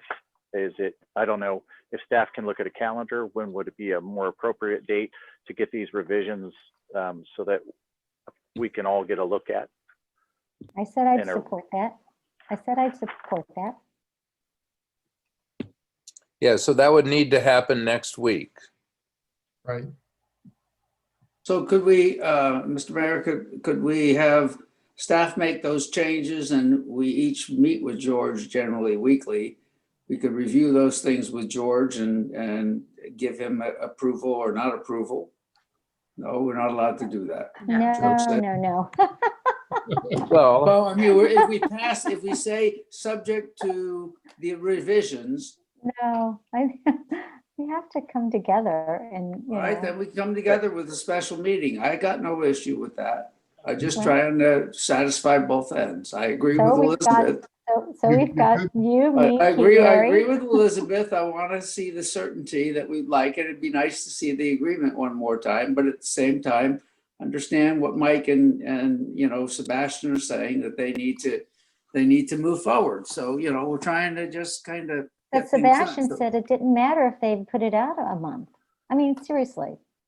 Sebastian said it didn't matter, really, if they put it back a month. If I can interject through staff, if we could come up with a date next week and that these revisions can actually be available to the public for their review, as well as all of my colleagues, then we can go ahead and get this done prior to.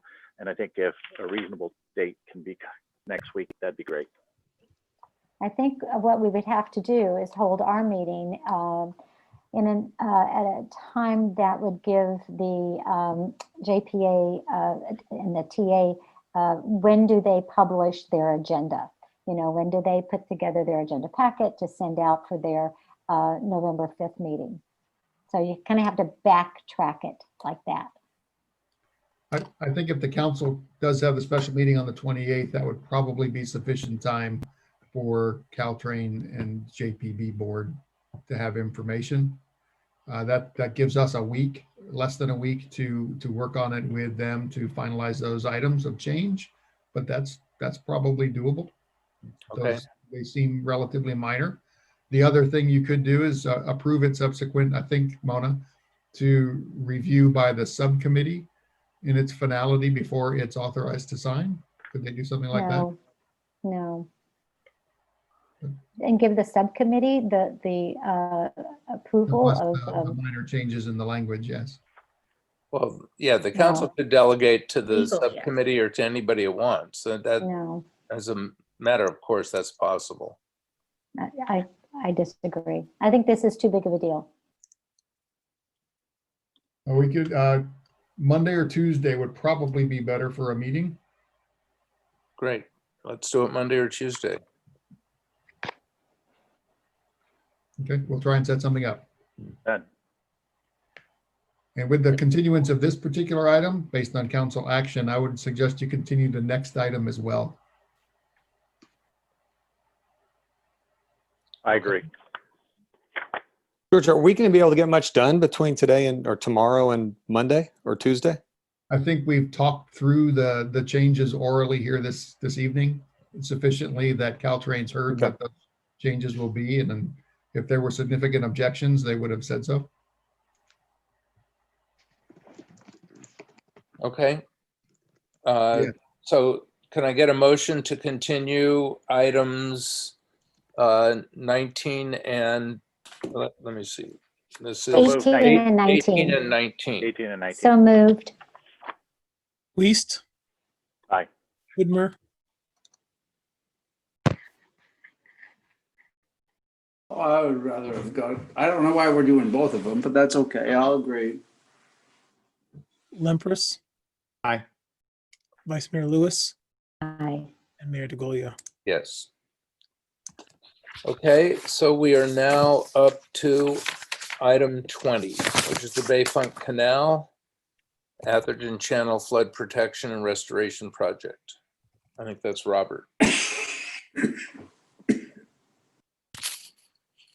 Thank you, Mayor, members of the council.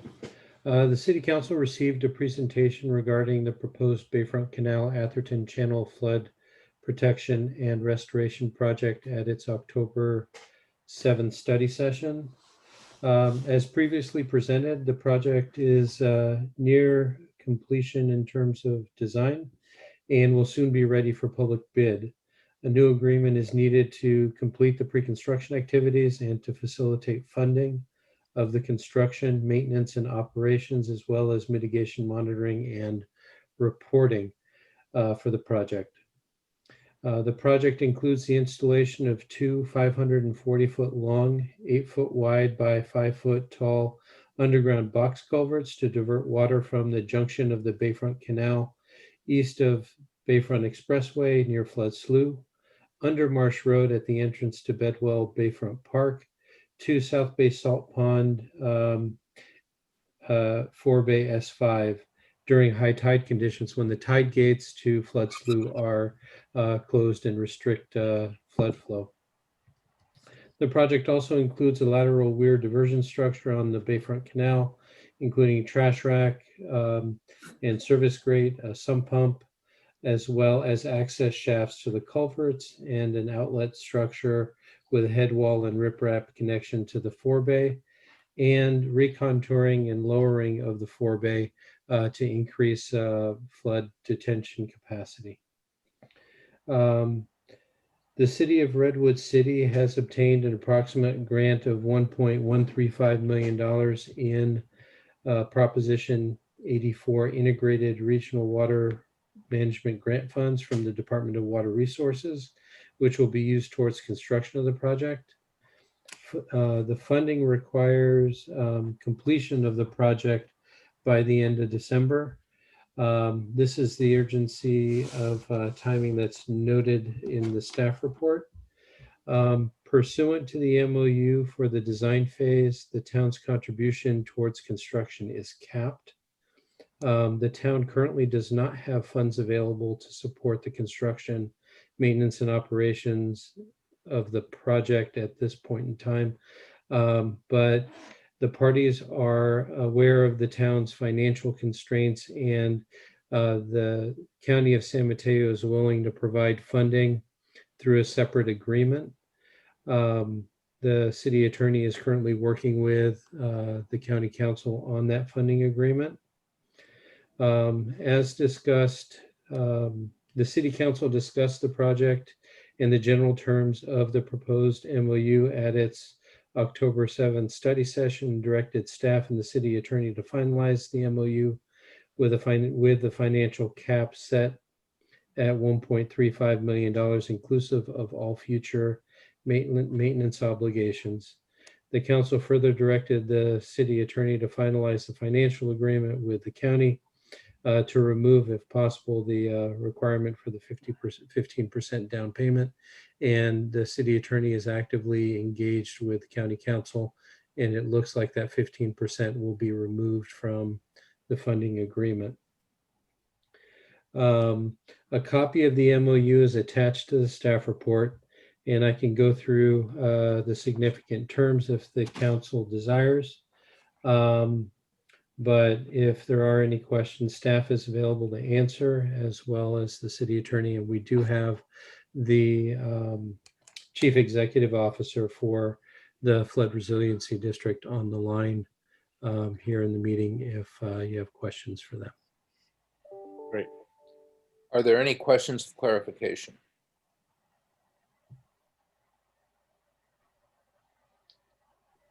Seeing none, are there any public comments? I don't have any public comments, but I'd just like to mention for anybody joining the call, if you'd like to make a public comment, please use the participants button at the bottom of your screen to raise your hand. If you're calling in on the phone, dial *9, or you can use the chat window if that's easy. I do have one hand raised. Geeta Dev, I believe she's with the Sierra Club, who, if you want to recognize her, sir, now I can unmute. Yep. Geeta.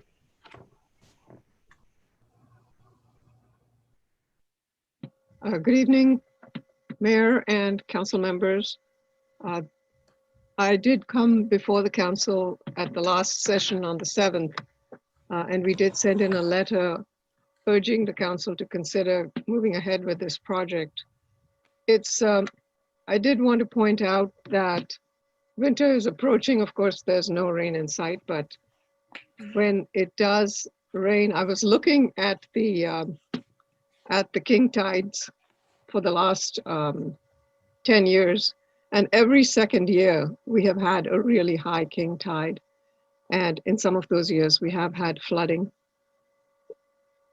The thing that really I'd like you to think about, and I know there's many considerations, I'm really pleased that the Resiliency District is helping out, is that when you are one of the very vulnerable population, you really cannot afford to change your carpet every other year. You cannot afford to lose some of your furnishings.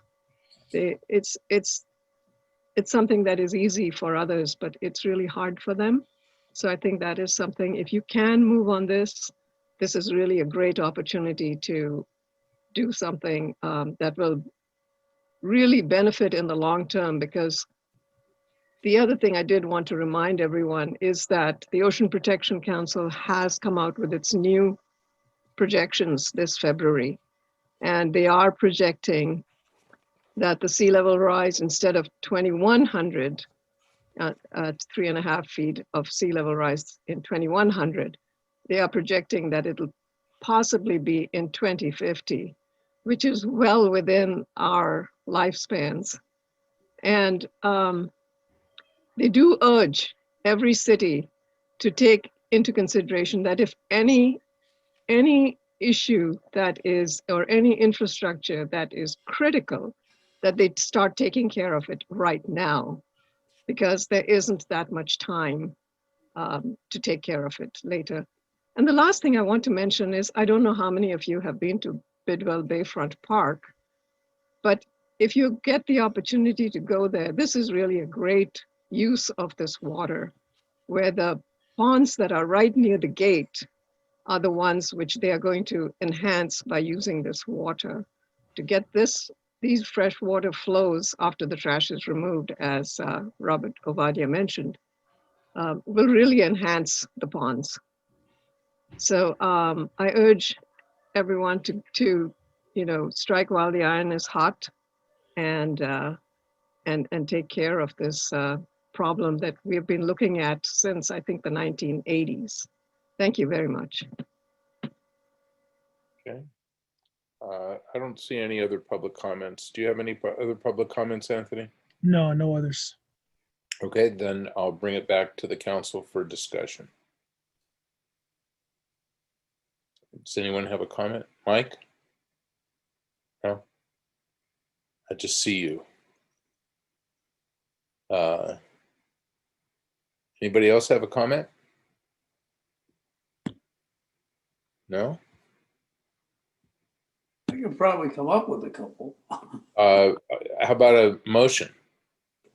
I'd like to make a motion that we move forward with this. I think Well, it's a I'd like really, to ask a I question think it first. seemed like, okay. I think we got a lot of the things that we wanted on this proposal. Go ahead, Mr. Widmer. Go ahead, Bill. Yeah, as I was going through my notes here, and I didn't get there when we kind of went very quickly. So in page 278 of our pack, it's in attachment 2(5) of 13. It talks about, well, excess funding, et cetera, et cetera, et cetera, but in no way, our numbers is going to be fixed. And it talks about, well, if there's underruns, okay? And I understand if we're not paying what other jurisdictions believe should be our fair share, fine. But once we hit a certain level, and I understand that the probability is very, very low, but if you underrun the project and it doesn't cost this much, then we should also get a refund as well. And so, I don't know whether or not the director has any comments with regards to that, but I think that would be something that would be fair. I realize that there's a delta between when other people get refunded and when we would get refunded, but I do think that should have been addressed.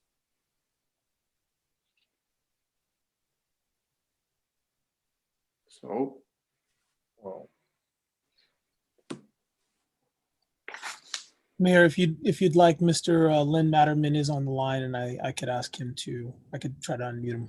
sure, if Lynn wants to make a comment, that's But fine. how much would we be talking about So- on that? I mean, Just to frame the issue, Mhm. our water is about 38%, I believe, Mhm. of the total supply, and our financial obligation has been reduced to be 18%.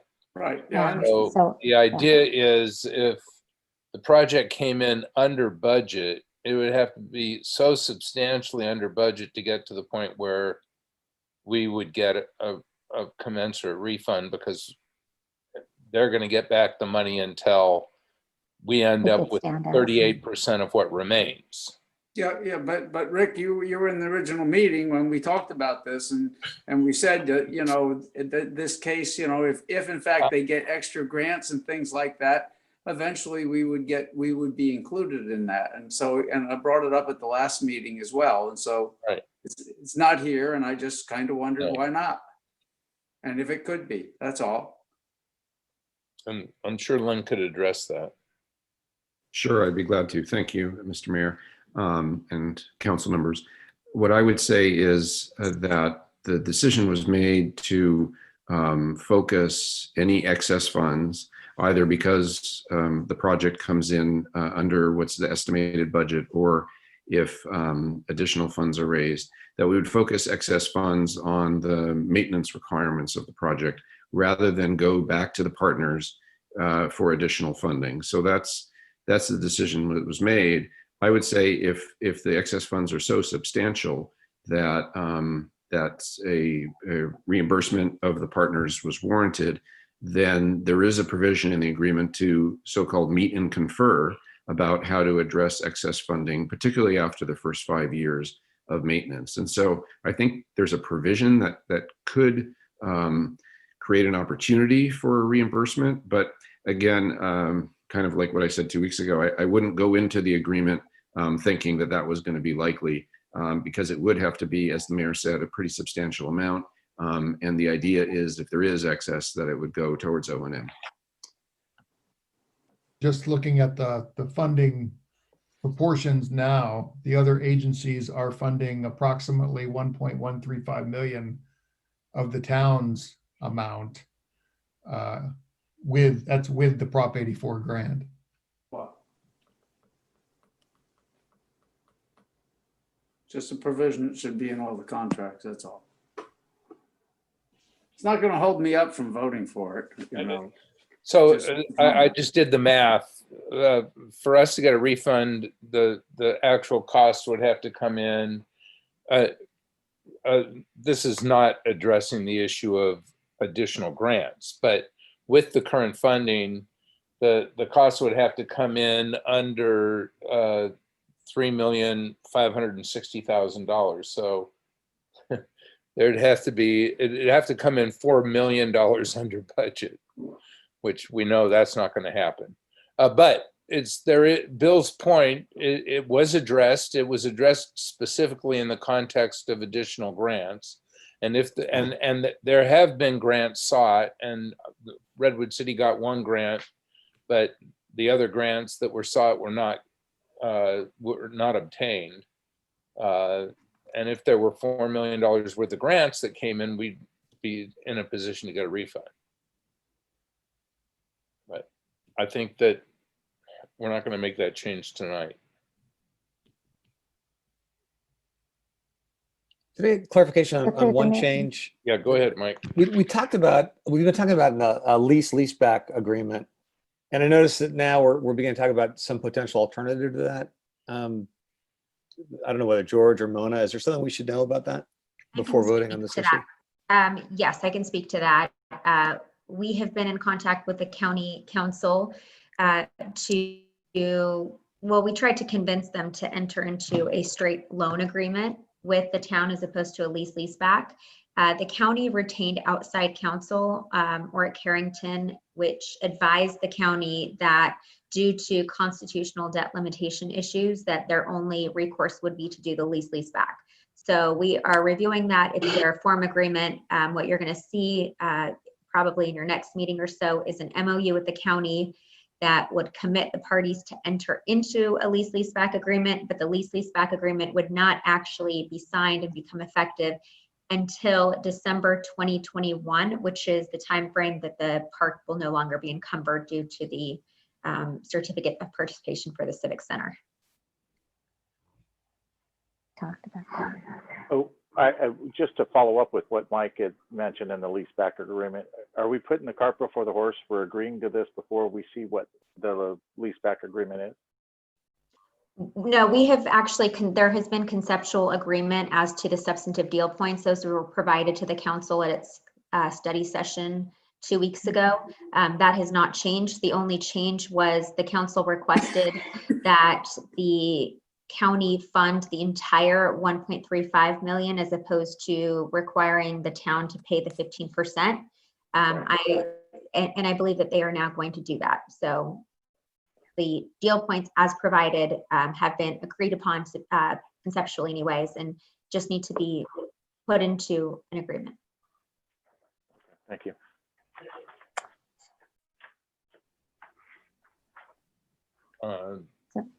So my comments are, I think that we've really negotiated a very good deal here for us. We've essentially gotten, pretty much all that we've asked for. I think it's a good deal going forward to be partners with our other county neighbors and jurisdictions, and to be part of this flood sea level rise resiliency program for all sorts of reasons. So if you were going to entertain a motion, I'd like to make that motion at this time, if it's appropriate, Mayor. Yes, please. Okay, I'd like to move that we authorize the city manager to execute the memorandum of understanding among the San Mateo County Flood and Sea Level Rise Resiliency District, the City of Redwood City, the City of Menlo Park, and the County of San Mateo for the Bayfront Canal / Atherton Channel Flood Protection and Restoration Project, contingent upon approval of a financing agreement with the county. I'll second that. Thank you, Mike. Weist, Aye. Widmer, Yep, reluctantly. Limpris, Aye. Vice Mayor Lewis, Yes. and Mayor DeGolia. Yes. Okay. Moving on to item 21, which is the establishment of speed limits for various roads in Atherton. Well, thank you, Mayor, members of the council. Cities and counties in California are required to follow the California Vehicle Code to establish speed limits within its jurisdiction. Following the California Vehicle Code allows law enforcement to use radar equipment to enforce the speed limit. And the CVC doesn't allow for the arbitrary setting of speed limits. They need to be justified based on an engineering and traffic survey in accordance with the guidelines that are set in the California Vehicle Code, as well as the California Uniform Manual on Traffic Control Devices. The town has conducted the required engineering and traffic studies, surveys. The individual street sections and the reports associated with them are included in your staff report. And what we are recommending for the majority of streets, including Alameda de las Pulgas, Camino al Lago, Encinal Avenue, Isabella Avenue, Marsh Road, Middlefield Road, Park Lane, and Watkins Avenue, is to retain the speed limits as they are currently. And so the engineering and traffic, the traffic and engineering surveys justify the retention of the speed limits as they are currently set. The town has been working with the city of Menlo Park. Menlo Park, at the end of last year, completed engineering and traffic surveys for Valparaiso Avenue between Cotton Street and El Camino Real.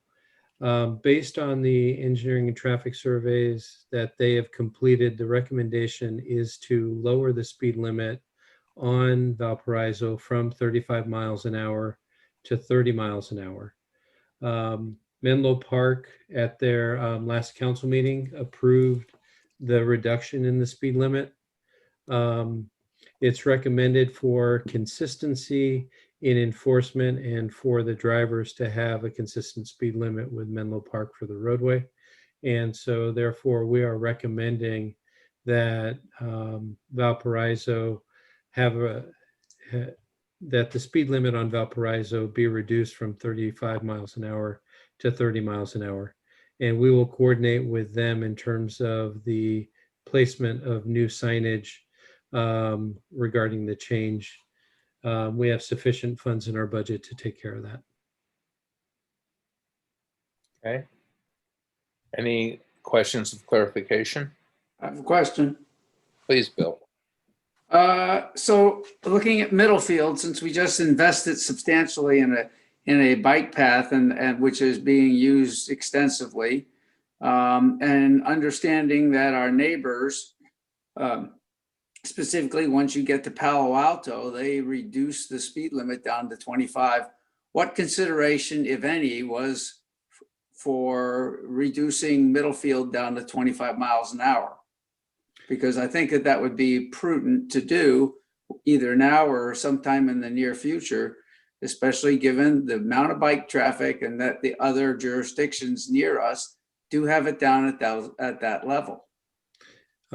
So based on the engineering and traffic surveys, or traffic and engineering surveys, the speed limit needs to be set based on the 85 mile an hour, I'm sorry, the 85th percentile. And so the 85th percentile on Middlefield, as listed in your report, is 33 miles an hour. And so the vehicle code requires that it be set at the nearest 5 mile an hour increment, which would be 35 miles an hour.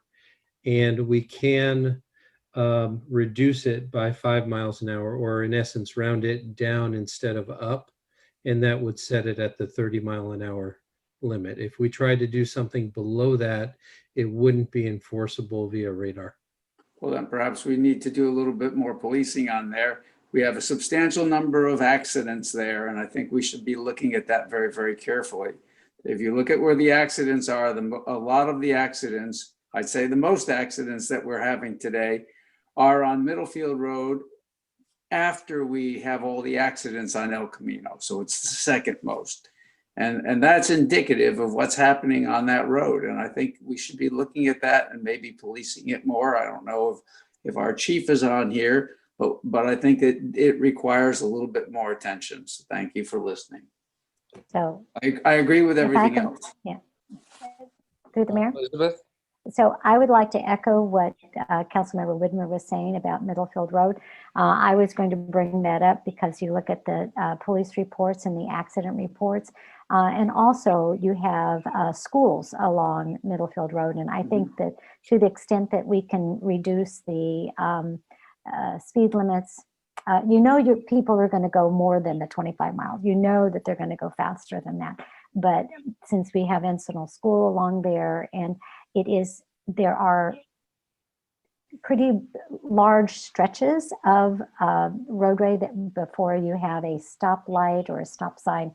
And I really think that understanding what Robert Ovadia said about the vehicle code, if it's going to take more policing to bring that down, I think we need to do that. I agree, Park Lane between, Valparaiso, that's also a source of where there are accidents. And just because Menlo Park is reducing it, I think that we need to reduce it as well anyway. And it makes it consistent with Atherton Avenue. And so you don't, 35, 30. So I agree with all that. Robert, I have a question. Yeah, go ahead. Robert, isn't there a provision that the speed limit at a school is 25 miles an hour when the school is in session? And I don't know if we have that on Middlefield next to Encinal and MA. Yeah. Yeah, they're there. They're there. They have the signs there. They Yeah, do. but nobody pays attention to them. That's true too, but the signs are there. Okay, that was my question. Go ahead, Mike. Oh, no, my question's a little bizarre, which is, did I hear you say that as of today, if you're traveling eastbound on Valparaiso, the speed limit's 35, but if you're traveling 30, but if you're traveling westbound, it's 35? I'm going to say that it is posted right now at 35 miles an hour for both directions.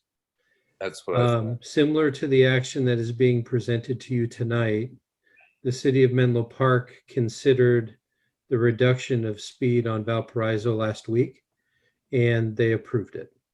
And so the recommendation that we have for you is similar to theirs in terms of we are able to reduce the speed on Valparaiso down to 35 to 30 miles an hour based on the engineering, based on the studies that were done by Menlo Park.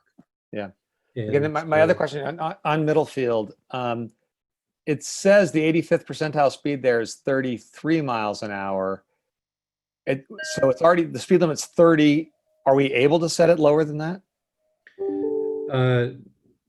The simple answer is that the direct interpretation of the vehicle code allows us to set it as low as 30. Yeah, okay.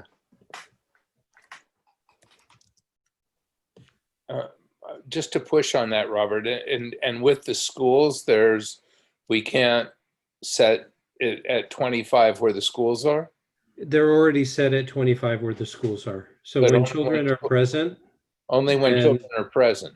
Yeah. And the law doesn't allow us to expand that to be at all times?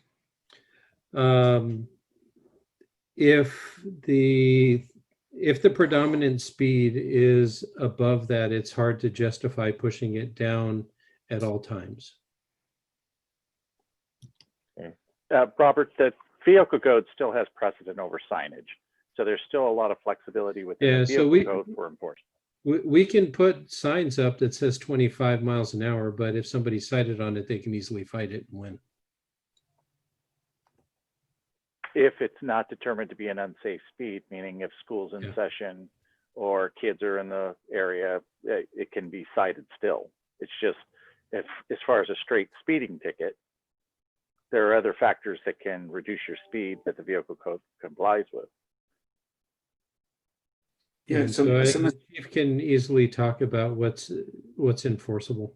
Yeah, so Mr. Mayor, since we have two schools that are within essentially a half block or 2 blocks, we could have a 25 mile an hour that goes all the way from Lane and goes all the way out to Ravenswood, which covers the schools. So we could at least cut it down by half the street and make it 25 miles an hour. And I don't know if anybody looked at that, but I think that would be prudent because we have two schools there, lots of bike traffic, et cetera. And the in and out of Lindenwood, which you know, is also dangerous for everybody. Yeah. Yeah. So one comment on this point is that this was not presented to the Transportation Committee. And it might be a good idea to present things like this to the Transportation Committee because they may bring up things like Bill's talking about now.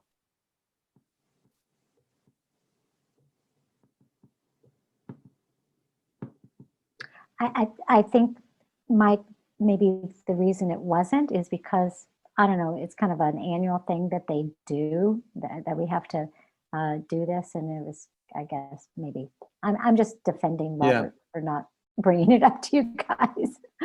But I think you're right. It would be nice to discuss it at your meeting.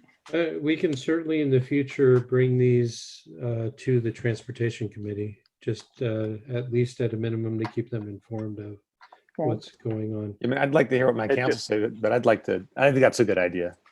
I agree with that. And maybe we can refer the issue of Middlefield Road in specific to the Transportation Committee and they can brainstorm on it. But in the interim, can we just go ahead and adopt this and then you can look on that later? Yeah, I need a motion. I just want to make one comment through the mayor. Please, Gary, go ahead. I think that just as an understanding, the 85 percentile in radar surveys just means that the court will not enforce. It doesn't mean that you can't write the citation. It just means if it's contested, it'll be dismissed because it's the 85 percentile. I think that's, you know, kind of an understanding. So I guess Not an that I've ever- analysis could be made about how many, you know, what's our risk factor of how many tickets would be contested. Right, true. It just means that the judge will kick it loose if a radar survey indicates that it falls beneath the 85 percentile. Not that I've ever done I'd like to reduce this. I'd like to reduce the speed. You can so instruct this evening, I believe. Say that again, George? I believe you could just so note this evening for that one. We So could no- instruct town to do it that way now, you know, Right. reduce the speed on Middlefield Avenue to 25. Right. I'd like to do that. I agree. I second that. Thank you. Now, That's with the understanding, as Councilmember Weiss mentioned, that Yeah. if people are cited, they will fight and they'll win. Yeah, once the word gets out, it's out. They'll win for a year, and then if the speed has come down, then the 85th percentile will also come down. That's true. Yeah, we'll get the speed limit down if they start policing it a little bit more. Our goal. Okay, can I get a motion? I'd like to move that we adopt those speeds as shown, with the exception of Middlefield Ave, that we reduce the speed limit on Middlefield Ave to also a stated number of 25. If I could, before I can support that, I do have a question, specific to the 25 miles an hour, which is just simply, are we, it makes me uncomfortable to be adopting a rule that the courts will not enforce. And does that mean that we are passing a law that is actually not a law? If we know the courts won't enforce that. I don't even know what I'm asking, but it makes me very uncomfortable. Does anybody else see a policy issue there or a concern there? I would agree. And also, I would agree that you'll have a ton of officer court time, which they will get overtime to go to court and dismissed. So there's that conflict as well. And Well, that's what I was asking. What is our risk on this? I mean, how many tickets are actually written and how many do you think will be contested? And then, as you also may probably be aware, there are officers out there who are reluctant to enforce laws that they know they're just going to get beefed anyway. Yeah, correct. I'd like to make a quick note. We haven't taken public comment on this item just yet, so I don't believe that there is any, but we. Okay, let's see if there is public comment. And I see none. I just wanted to, city attorney mentioned it, so thank you, Mona. If I can make a comment, if in fact we adopt as it is, I would suggest in the next year cycle that we do active enforcement to reduce the speeds and then target our new study when the speeds have been reduced to drop the 85 percentile. Just my. I'd agree with that process. I agree with that, Carrie. I mean, I'm happy to do that. I would also like to recommend that the Transportation Committee specifically look at the Middlefield Road issue. And maybe they can brainstorm on it and come back with some additional ideas. We can bring it to them for consideration and suggestions. So Councilmember Whitmer, you want to modify your motion?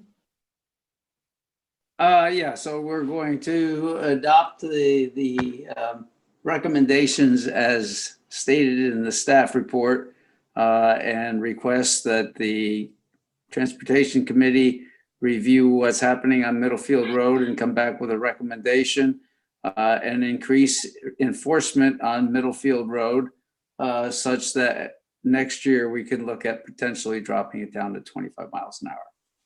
I will second. I think that's what we said. Yeah, that is what we said. There you go. Okay, roll Carrie call. seconded. Weiss, Aye. Whitmer, Yes. Empress, Aye. Vice Mayor Lewis, Aye. and Mayor DeGolia. Yes. Okay, we're moving on to item 22, which is a request for proposals for the operation maintenance of the proposed library cafe. Well, thank you, Mayor, members of the council. The City Council reviewed the draft request for proposal as it was prepared in September at the September regular meeting. There was an expressed desire to expand the pool of potential vendors to include both for-profit as well as nonprofit entities, and to incorporate a means by which we could compare proposals against each other. There was also an interest in potential coordination of a future request for proposals for event services at Holbrook Palmer Park as we move to look for a new vendor when the term of the agreement expires. Following the council meeting, staff reviewed the request for proposals and made some modifications to it, including the deletion of the vendor requirement to be a 501c3 nonprofit organization. We added proposal requirements to include actually a provision of what proposers would be offering as a revenue share to cover the rent. We added a separate section for nonprofit organizations to provide information regarding their organization, mission, and background. And we revised the scoring criteria to include that revenue share offer as well as call it points for the mission of the nonprofit organization, so that they can be considered. The points offered are just suggestions. They can certainly be tweaked as the council desires. We also updated the RFP distribution and response dates and milestones as if it would be released tonight. But in consideration of the desire to coordinate this with an event, the RFP that would be going out for event management services, we're actually recommending that this be delayed until March of next year. And so with that, I'm available to answer any questions you might have. Are there any questions or clarification? So I have a question. Go ahead. Do we have to modify our general plan to allow a restaurant, retail services? I think I'd asked this question once before. I think you did, and I think that planning had already looked at it in the initial phases of the Civic Center project and said it was just it was an ancillary use and was permitted under the provisions that we have. Really? Yes, That's as great. part of the public facilities spaces. That's good. Okay. Any other Super. questions? Are there any public comments? I have none. Okay, bring it back for comments by the council. And in the absence of a comment, a motion. I'll make a motion to approve this. I'm very excited about it. I think staff's done a good job. I look forward to getting lots of offers of people wanting, businesses. I know it's going to be a tough standalone, but I think it's going to be a great exposure, and I think it makes sense to push it out. So I'll make a motion. So let me clarify, your motion is to move this to basically RFP. continue it until March. Yes, and postpone the release until March 2021. Okay, Bill? Yeah, I just wanted to make sure that we were postponing it along with the staff suggestion that we postpone it and then we combine it. And so if that's what the motion was, then I would second that. Great. Thank you for clarifying. Okay. That'll also have to modify the proposed timeline because there's walkthroughs and everything else. Yeah, so that'll be updated, but we didn't want to presuppose the council's direction on it. We will be coming to the council in the future when we ask to release the RFP for the event management services, and we can bring this back to you at the same time. I'll do a roll call. Weist, Aye. Widmer, Yes. Lempress, Aye. Vice Mayor Lewis, Aye. Mayor DeGolia. Yep. Okay, that brings us to item 23, which Thank you, is Mr. the Mayor, members of the discussion. council. This is a item to review, discuss, and provide some direction on the naming request levels, modifications to those levels, and a discussion of the Legends of Atherton theme spaces within the library. Earlier this year, you had a few conversations around donor naming opportunity requests, and the council directed that staff return with an item that would allow the council to discuss the various funding levels for naming opportunities. There's a table in the staff report, as well as the Legends of Atherton themed spaces in the library. Attachment A is attached for your reference to the report. It provides some visuals for the various naming opportunities approved earlier this year. Within those visuals is one entitled The Library Conference Rooms, 100,000, 200,000, up to 500,000 each.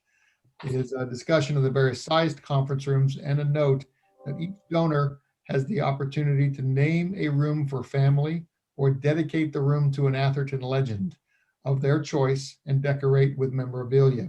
The note provides that the city council must approve the legend and the decor. This was approved by the council earlier this year. The last and only legend space that the council has approved thus far is attachment B for your reference, the staff report and the letter attachment from which the council recently approved one of the small conference rooms for Atherton legend Willie Mays. This concludes the staff report. Are there any questions of clarification? Is there any public comment on this issue? I have nothing, sir. Okay, let's bring it back for any comments from the council.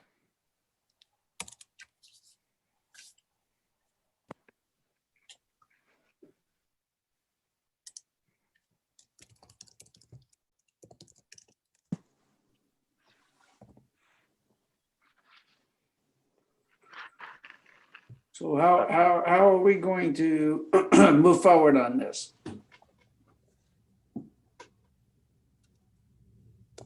You gonna have a subcommittee do it, or come up with names and recommendation of how we're gonna contact people who have lived or are currently living there and see whether or not they'd be willing to donate anything, or and work in conjunction with, for example, Marion Oster or whatever, or I think we need to, when we decide how we're going to do this, we got to decide how we're going to do it when we say we're going to do it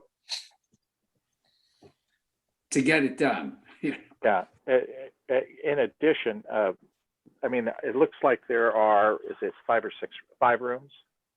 There are a total of 5, but one is a copy room. One's already taken, so you have 3 left. So no legends in the copy room. Got it.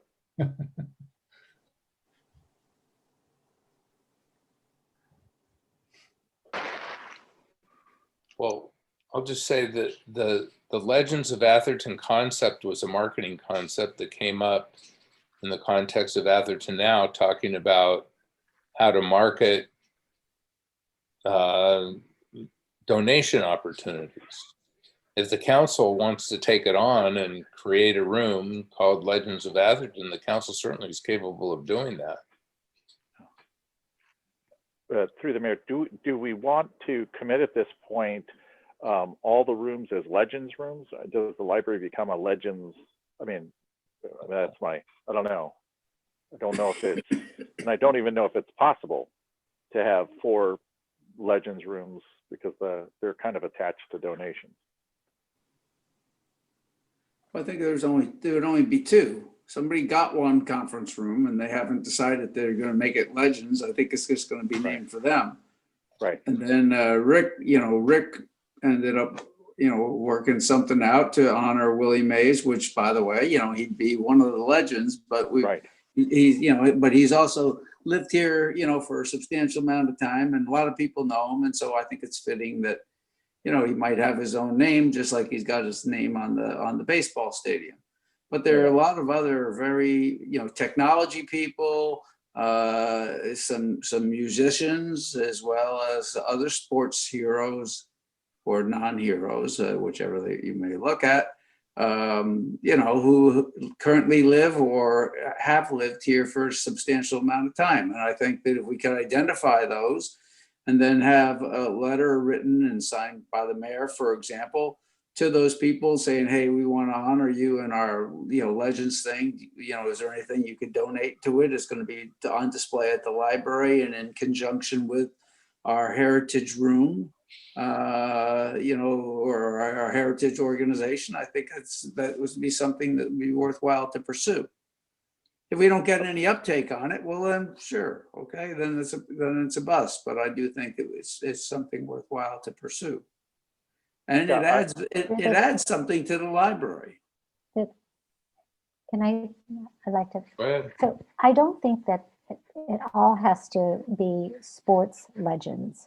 As Councilmember Widmer was saying, I mean, we've got, you know, musicians, but there's scientists and, you know, inventors and, you know, people that, you know, would be inspiring to our youth. And we've got to create that kind of a interest from that it's in a library. You know, it's in a library, and it would be inspiring to children to look up to you, Mr.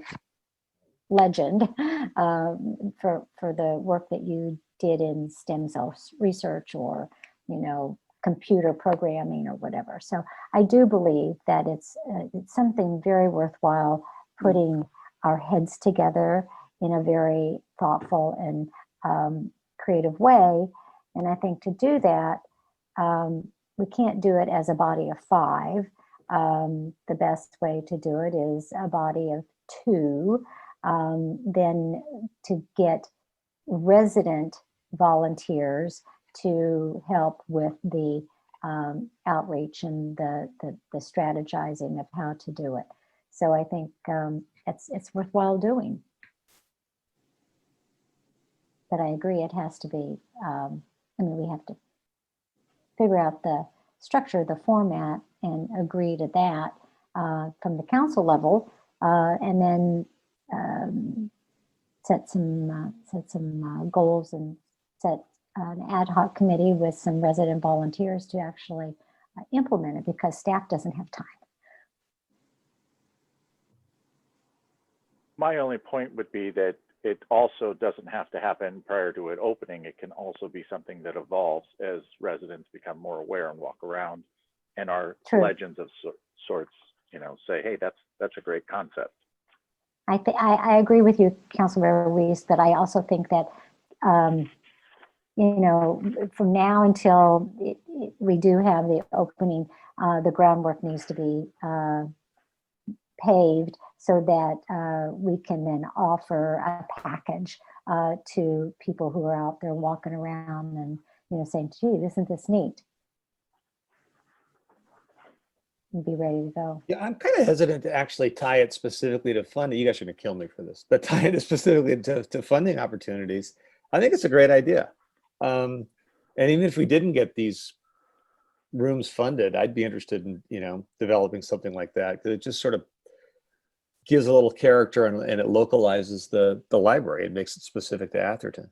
Yeah. And can I put a note here? I would also agree with Mike, because I also think that it can also have a time frame for a year, so that it's kind of always refreshed, maybe with people in and out versus the same thing all the time. Just a point. So, can I just join in a conversation with you two guys for just a second about that? If you've ever curated any art or ongoing rotating pieces of art, it does take some kind of organizational structure and some money to do it. It just doesn't happen by itself, and it takes somebody like a curator. I mean, we've done this with commercial buildings of our own, and we did it on a, we thought we were cool, did it on a 3-month rotating basis, giant pieces of art throughout this big office building we owned, and, you know, that was unsustainable. But yeah, I mean, you know, but you still need some structure around it, and somebody in agree. charge.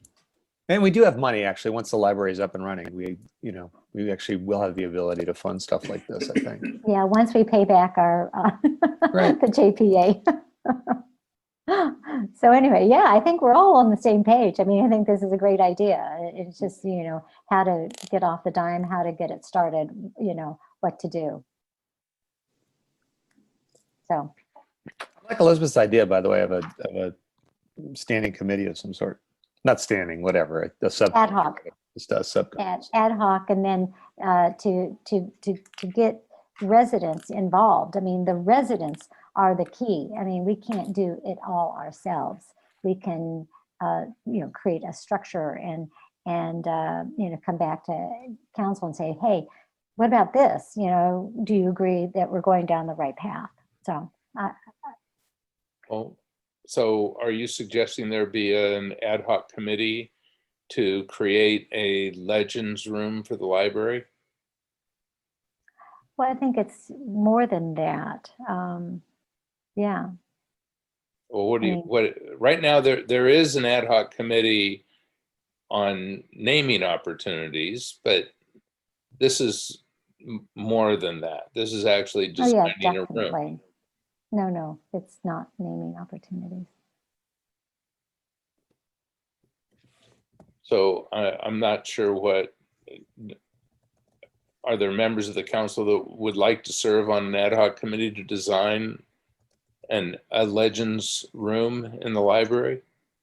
Well, I don't know design a legends room necessarily, or I think with Councilmember Lumbrus's idea, seconded by Councilmember Weiss, that maybe we don't go after funding necessarily, but I think that's an option, but I think that would be a fallback position. I think if we can get some funding, to honor somebody as maybe, and maybe it's not a huge amount of money. Maybe it's funding for, a period of time, maybe a 2 or 3 year period of time, a 3-5 year period of time. It's like what you name your baseball stadium, right? What happened? My screen, did we time out? No, somebody doesn't like us. Accidentally. Oh, okay. No. But We anyway, can still hear you, though. Oh, there you go. Like Oracle Arena. I mean, you buy the naming right to that for a period of time, and then you cycle out. I don't know. There's all kinds of ways to do this. I mean, there's just a ton of ways. But I think we would be missing a big opportunity if we didn't try to get some donations for the honor of being there.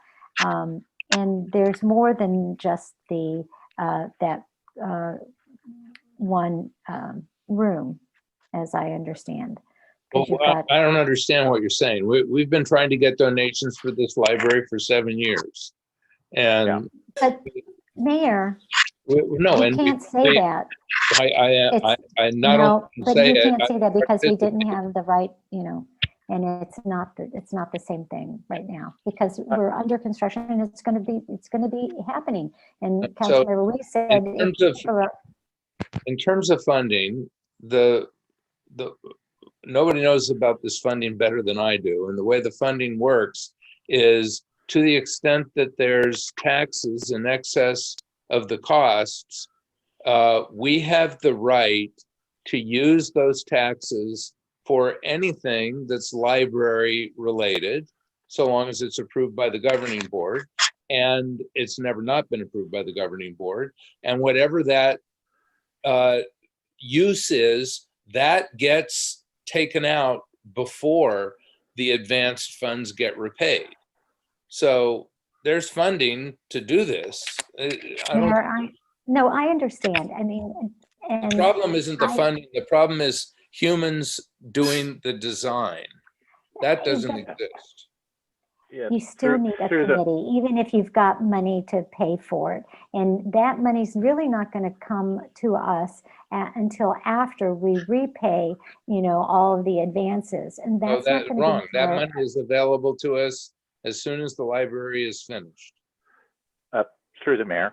Yes. If if a subcommittee is something to consider, in my experience, which is limited, but a lot of times my understanding is that people that do these things also do a lease component. It's an estate component. It would be something that they could do for a term.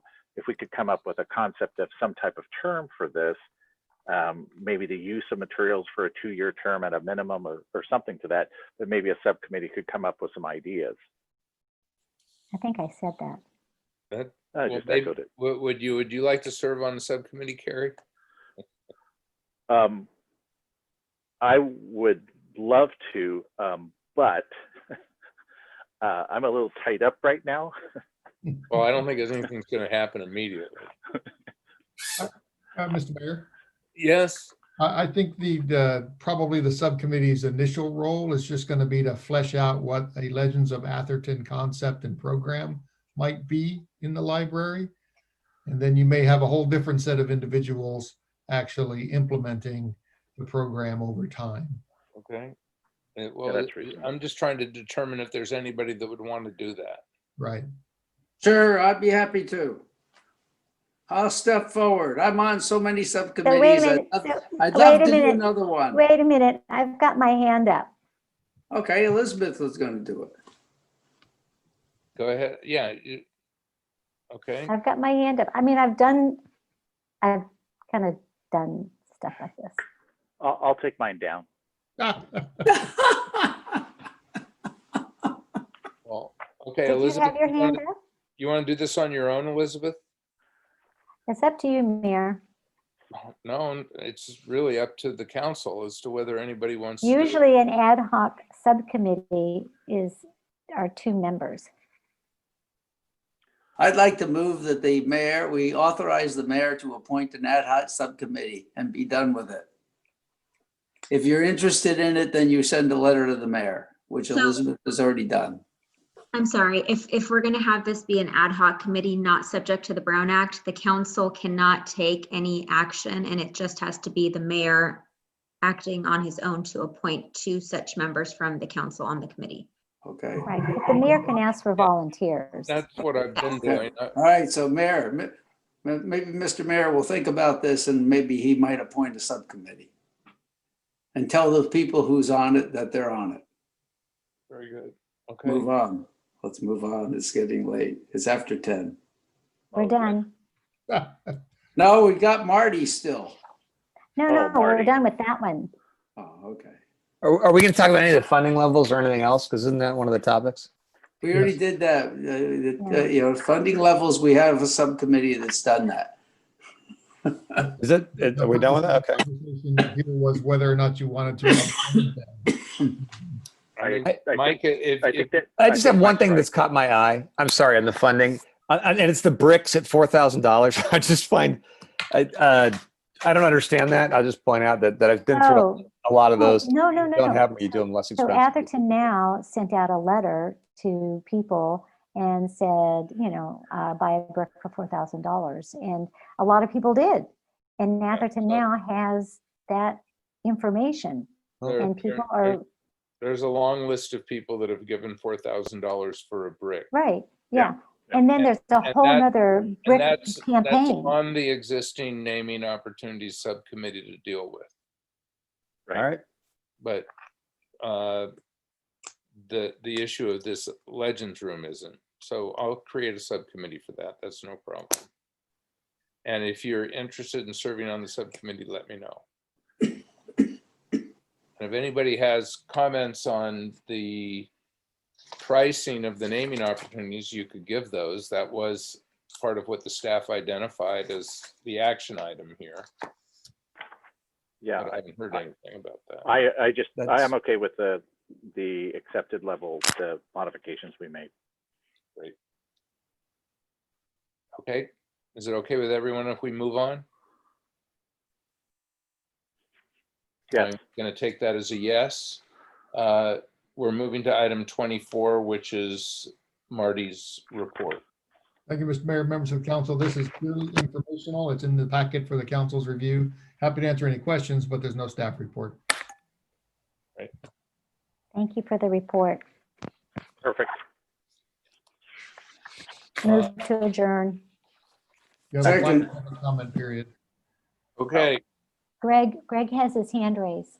yeah, there is a public comment period at the end of the meeting. Does Greg have his hand raised? Greg was No. on the call. I don't Mr. see Greg's Conlon? hand. It I was, saw his hand raised. Am I unmuted? Yes, you Yeah. are. All right, I'd want to commend you for working through those difficult changes on the MOU, and I just suggest that you consider thinking about in your special meeting the ramifications of JPB if the double R proposition does not pass or it's in jeopardy, because it'll be 30 days before it's certified by the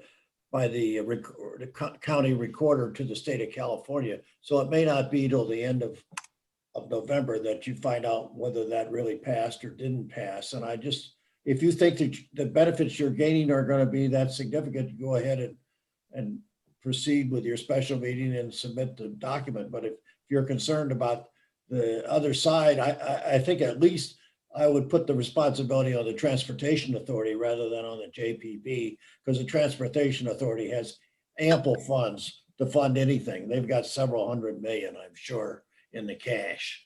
So to put the onus, the 100% of it on the Transportation Authority instead of the JPB. But just remember that if it fails, all hell could break loose. And I don't know what that means, but whether you want a party that signs the contract under that environment, I'm not sure. If you think you're going to gain no matter what, then I would do it. But if you think there's a lot to lose, you may want to wait another 30 days and let that all sort out before you go ahead with it. So for whatever that's worth. Thank you. Thank you, Greg. Thank you, Greg. Is there any other Aye. public comment?